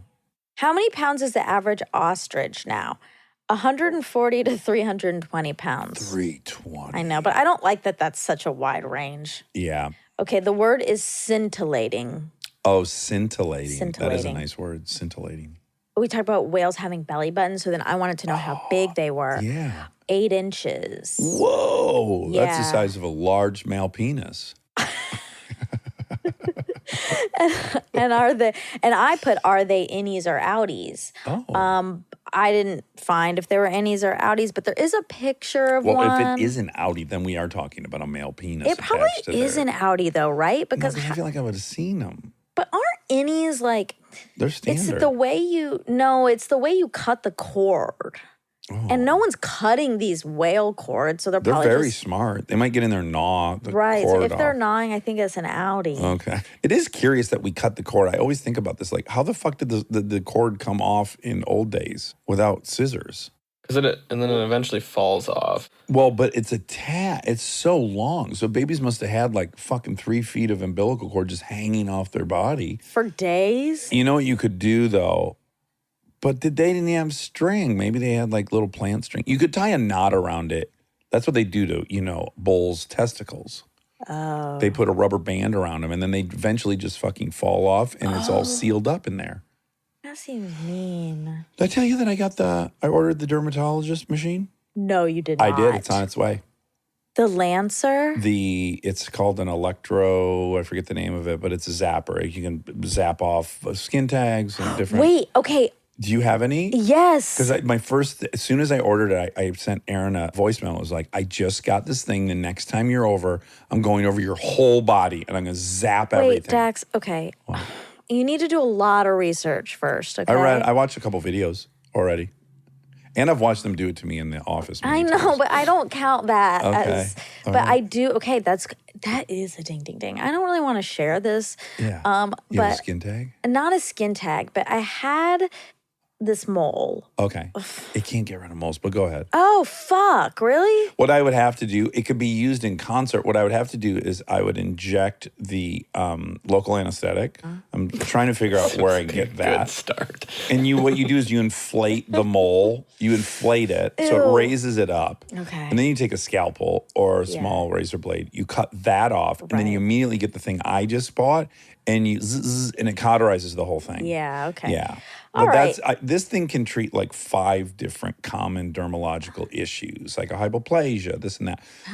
Also, I'm looking for a lab I can send samples into because Yeah, 'cause there's what no if it's reason I cancerous? can't do also the other part. That seems so easy to just squirt, lob it off. Again, I've watched them do this on my body, put it in a little Ziploc, send it to the lab, find out if it's cancerous or not. Now I'm one-stop shop for most of my dermatological needs, except for I can't do any diagnostic work yet. I don't Right. really know the difference between most of these things. Okay. Wow. But my lab would tell me. So what are you going to start with? Oh, fuck. I've got like 7 or 8 little areas, little things on my chest I want to zap. What if it burns your skin or Well, it something? will burn my skin. That's how it works. Okay, but is it maybe better to just have those things instead of a bunch of burnt skin? If you got genital warts, I could probably take care of that. Just Okay. I'll keep we'll that have in to- mind. We'll have to get some sign-offs on that. But Well, that one- goes for you too, Rob. If you get a genital wart, let me know because I've got the device now. I can zap it off. Okay. Well, once Brad and I get Yeah, together, you'll have I might have warts. some Yeah, stuff. Yeah, you're gonna I have don't some know. stuff. God, I'd love to get working on him. I know you would. Get him all cleaned up for your guys. He's already very clean. He is. He's the cleanest. But I have performed a single surgery on you, and it went really well, and it fixed did. everything. And I think the people are bummed we can't post that video. At some point in your life, if you ever change your Some mind, let me know. things don't have to be shared. They can just be between It's just so us. satisfying. I know. Like, I think Carly has watched it 300 times. And then that, she's allowed to. Yeah, because you guys are friends. Yeah. Yeah. Okay. Okay, the 5 animals that grieve. I have two articles that say different things. All right. One said there are 5 animals that grieve: elephants, monkeys, dolphins, giraffes, and dogs. Okay. Okay, and then this other one says elephants, gorillas, and songbirds. I'm more inclined to think that one. But who knows? It was discovery. How the fuck can someone determine if an animal's grieving? But what happens with the elephants is they have elephant graveyards, and on their migration, they always stop and they spend a day or two playing with the bones and picking them up and like interacting with the dead family member. Yeah, there's always the stories of like the dog by the soldier's grave. Yeah. Yeah, but they could just be lost. Yeah. They could just be Remember? waiting for a treat. Yeah. Like, They're God, when's like- this motherfucker going to wake up and give me a treat? I think dogs definitely grieve. Yeah, I do too. Yeah, they cry and shit. Like when their owners leave, they cry. Like those little You love opossums. dogs now. I love dogs. It hurts my feelings that you love dogs. My feelings about dogs have not changed since you met me. I've 3 loved dogs. 2 dogs and I'm nearing love with I a third. know. Yeah. Once I identified that he was me, of course, in an egomaniacal way, he's so scared. Okay, but Dax, he's not you because he only has 3 legs and he's very small. I know. And But he's got so much trauma. He's so he nervous does all the have time. a lot of trauma. I know. And then he stops shaking when he's next to me because he knows I'm on the clock. Like, I got it. You love it because you can be his protector. Yes. And it's like he has PTSD. And he's sweet. He just like sits next to my leg all the time. He's a very sweet dog. Oh, remember that movie Must Love Dogs? You could do Must Hate Dogs. No, that's not my Must- brand. Right. Or Must dislike all dogs go to hell. Guys, this isn't who I am. I almost Go fostered. to hell. Yeah, you could do a voiceover, a cartoon for All Dogs Go to Hell. No, thank you. And then Must Dislike Dogs. That's not my brand. Okay. Elephants. Scientists have long known about elephants' response to death. When a living elephant comes in contact with a dead elephant, it usually falls silent and often spends several minutes investigating the body with its trunk and feet. In her 2013 book on animal mourning, King describes several elephants' responses to the death of Eleanor, the elderly matriarch of an elephant family living on Samburu National Reserve in Kenya. In her final hours, Eleanor had grown weak and collapsed. Within a few minutes, Grace, the matriarch from another family, used her trunk to get the dying elephant back on her feet. But Eleanor was very near death and collapsed again. This is a sad day. King writes that Grace grew visibly distressed by Eleanor's condition. She stayed with Eleanor, vocalizing and pushing at her body. After Eleanor died, elephants from 5 different families visited her body. The survivors hovered over it, rocked it back and forth, and pulled on it with their trunks. While some of Eleanor's visitors were merely curious, King writes that those behaviors by Grace and other elephants clearly involved greed. Yeah. Are you crying? No, I wish I was. I know you would like that more. I would. But I am sad. There's a layer, too, that makes me extra sad because I also think they're not fully smart. Well, they're not like humans. They're like 10-year-olds, I think, trying to deal with it. Like, just so confused and sad. Oh. Back to the grumbly thing. Okay, go. I almost brought it back to Anthony Bourdain, but you're going to take it to Grumblies. Okay, I always wonder if I had what it takes to be like a caveman, where you just got to get so gross and gnarly. Like, you got to kill someone with a spear, and then you got to tear it all apart. And I've always thought, I can't. I don't have the constitution for that. But I will say the one time I thought, I do have it in me, was that grumbly infestation. Because we'd come in the house, Bree would turn on the light in the kitchen, and there would be so many fucking grumblies. Which are cockroaches. Yeah, she called them grumblies so that we could. She rebranded them really nicely. Yeah. Because the notion of living with cockroach is so disgusting. It was so disgusting. I mean, it was a real grumbly infestation. I'd set those bombs off in the apartment all the time. We couldn't go in there for a while. So we come in, she'd flick on the light, grumblies! And I'd go in there and I'd just start smashing with my Were they bare everywhere? with your hands? Yes, with my hands, because fucking they had to die. I didn't have time to get paper towel. The first step was they all had to die. And I'd be like hammering all over. They're hard to kill. No. I bet sometimes I would kill 30 to 40 in one chaotic, like, murderous spree. And I was like, I don't give a fuck. You What's had on my that hand? many in there? Oh, the sink. Ew, it was Dax. so Oh my God. bad. But this apartment building, forget it. Like 8 people lived below me in a 1-bedroom apartment. Like they're Was just somebody dead in that apartment? likely. No, they were the most lovely family. I love them. But there were so many fucking grumblies in this apartment complex. And I just got to killing them, and I didn't give a fuck. Of course. I didn't care. I was just like, understand. smash, smash, smash. It's not, okay, this is back to my whole point. Ding, ding, ding every day. That insect is not the same as a human. You're not gonna be able to kill humans the way you killed grumblies. Or I'm not even talking the moral thing. I'm talking the gross out factor. Like when I think about them murdering these animals with sticks, and it takes forever. They did that on Anthony Bourdain. Yeah, and it's just I'm like, I don't want to be around that. Yeah. I don't want intestines anyway. I don't have it in me. But I will say, our daily war with the grumblies makes me think. When the shit hits the fan, when push comes to shove, when the tough gets going, the going get tough. I think I have it in me. I think you have it in you, yeah. Los Angeles grumblies are different than the ones in the South. They're very hard to kill. The LA grumblies or the southern ones? The southern grumblies are hard to kill. Oh, really? Yes, they have a stronger exoskeleton. Or you really will bang on them, and then they just crawl right out. Oh, wow! Yeah. Respect. Yeah, the southern peeps are tough. Resilient. Mm-hmm. Okay, gorillas. The scientific literature contains several accounts of mourning by other non-human primates. In 2019, researchers in Rwanda and the Democratic Republic of Congo described 3 instances of gorillas mourning their dead. On one occasion, researchers watched as 2 mountain gorillas, a 35-year-old dominant adult male and a 38-year-old dominant adult female, died of natural causes within a few hours of each other. Surviving gorillas they had social bonds with spent a lot of time with the dead. A juvenile spent 2 days with one of the bodies and slept next to it in a nest. Oh. One of the female's sons groomed his mother's corpse and even tried to suckle despite having been weaned. On another occasion, researchers watched as a group of Growers gorillas came across one of their dead in Kahuzi-Biega National Park, Democratic Republic of Congo. Much like the surviving mountain gorillas, the Growers gorillas that found the body sat near and looked at the deceased while occasionally sniffing and poking the body. Some mourners also groomed and licked it. This is a weird dingles. Okay. So we went to bed last night, the girls and I, watching the Obama National Parks thing. Oh. Have you seen that? It's on something. I didn't realize it's actually a nature show, and he's narrating. Cool. So they go to this little island in Japan, and I said, oh, girls, I bet there's going to be Japanese macaques.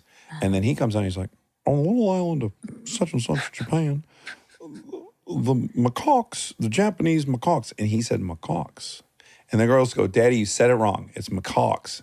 And I said, girls, who was president and who majored in primatology? Oh, wow. I basically said I knew more than the president in that moment. And did you get did you fact check They liked it. They liked it. Okay, so no, you didn't look into it. No, because I was in classes and my primatology professor said macaques. But what if that was just his, He said macaque. Japanese macaque. But what if that's just like the accent of your professor? No, it's spelled like macaque, but it's macaque. Look it up, Rob. How do you spell that? Japanese. It's like MACQ. Oh, wow. What if when you say how to play it, it's him? Macaque. Boy, this could be Japanese macaque. Oh, I was scared. Dax, good job. I was really scared when you hit play. I applaud I was like, you. I bet I'm about to fucking go down right now. That was really good. Okay. You would think they'd have someone checking his pronunciation. No, that's the thing when you're Obama, no one corrects you. You can really fuck yourself over because everyone's like, well, if he said it, that must be right. Even the primatologists in the room are probably like, well, shit, he's Obama. Well, also, who knows what he's like on set? Like, sometimes you get a little angsty on set. You can if people are trying to tell you stuff. Very Bourdain. So he what? could be a diva. Yeah. So what if they're like, "Fuck, he can't. He'll be really mad if we interject right now." Yeah, and say, set him off. He already blew up like 4 other times Yeah. for other animals. Maybe that was the best version of it. Maybe he'd been corrected 5 times. What if he said, on the small island of Sinton, Japan, with the Japanese macaque, who unfortunately cannot watch The Good Place, that me, Sasha, Malia, and Michelle love Kristen Bell. Okay, songbirds, last one. Okay. Recent research suggests that songbirds use death as an opportunity to grow closer. In an experiment reported in Proceedings of the Royal Society B, researchers from Oxford University showed that the number and intensity of social relationships strengthened among, quote, surviving birds after researchers temporarily removed one wild great tit. Oh, yeah, they're called tits, which I think is fun. I always say they're called titties. I know you do. Yeah.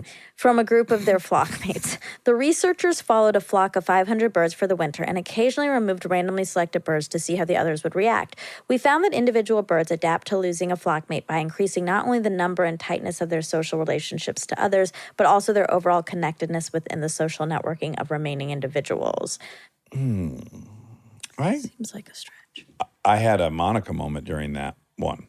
Okay. Yeah, I was like, oh, what am I going to eat today? No, I was just thinking about, like, should I buy something online? Well, we've been doing this for an hour and a half, so that's why.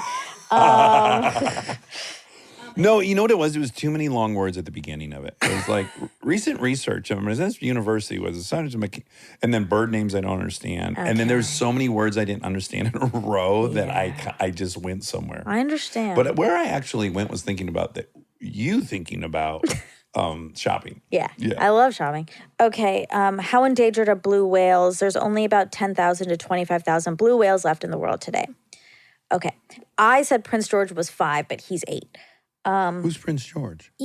Prince William and the Kate child Middleton's daughter. Okay. I mean, son, sorry. Oh, well, we don't know. Well, we don't know. Yeah, because he's not even 11, so he really is in the age. They do not care. Nope. Okay. He said 20,000 years for Earth's wobble, about 26,000 years. I thought it was 49,000. I don't know why I had that in my mind. I'm glad I didn't say it out loud. I would have had that wrong. Yeah. 26,000. There's so much you don't learn when you're young. About like the wobble? Yeah. Yeah, I learned that in astronomy class. In college. Yeah. Yeah, but why don't they teach us that? It's too much to handle. It takes so much time to teach you to read, write, and do fucking math. That's your first 5 years. And then 6 through 8, you're just trying to get some girl's attention. Okay, yeah. And then 9 through 12, you're like, what job am I going to get? Yeah. That's how my life was. Yeah, that's really true. All right, well, that was a blast. What a doozy. That was a donker. And it was already a good length interview in person, right? It was. This could be 4 or 5 hours. Yeah. All right. Love you. Love you.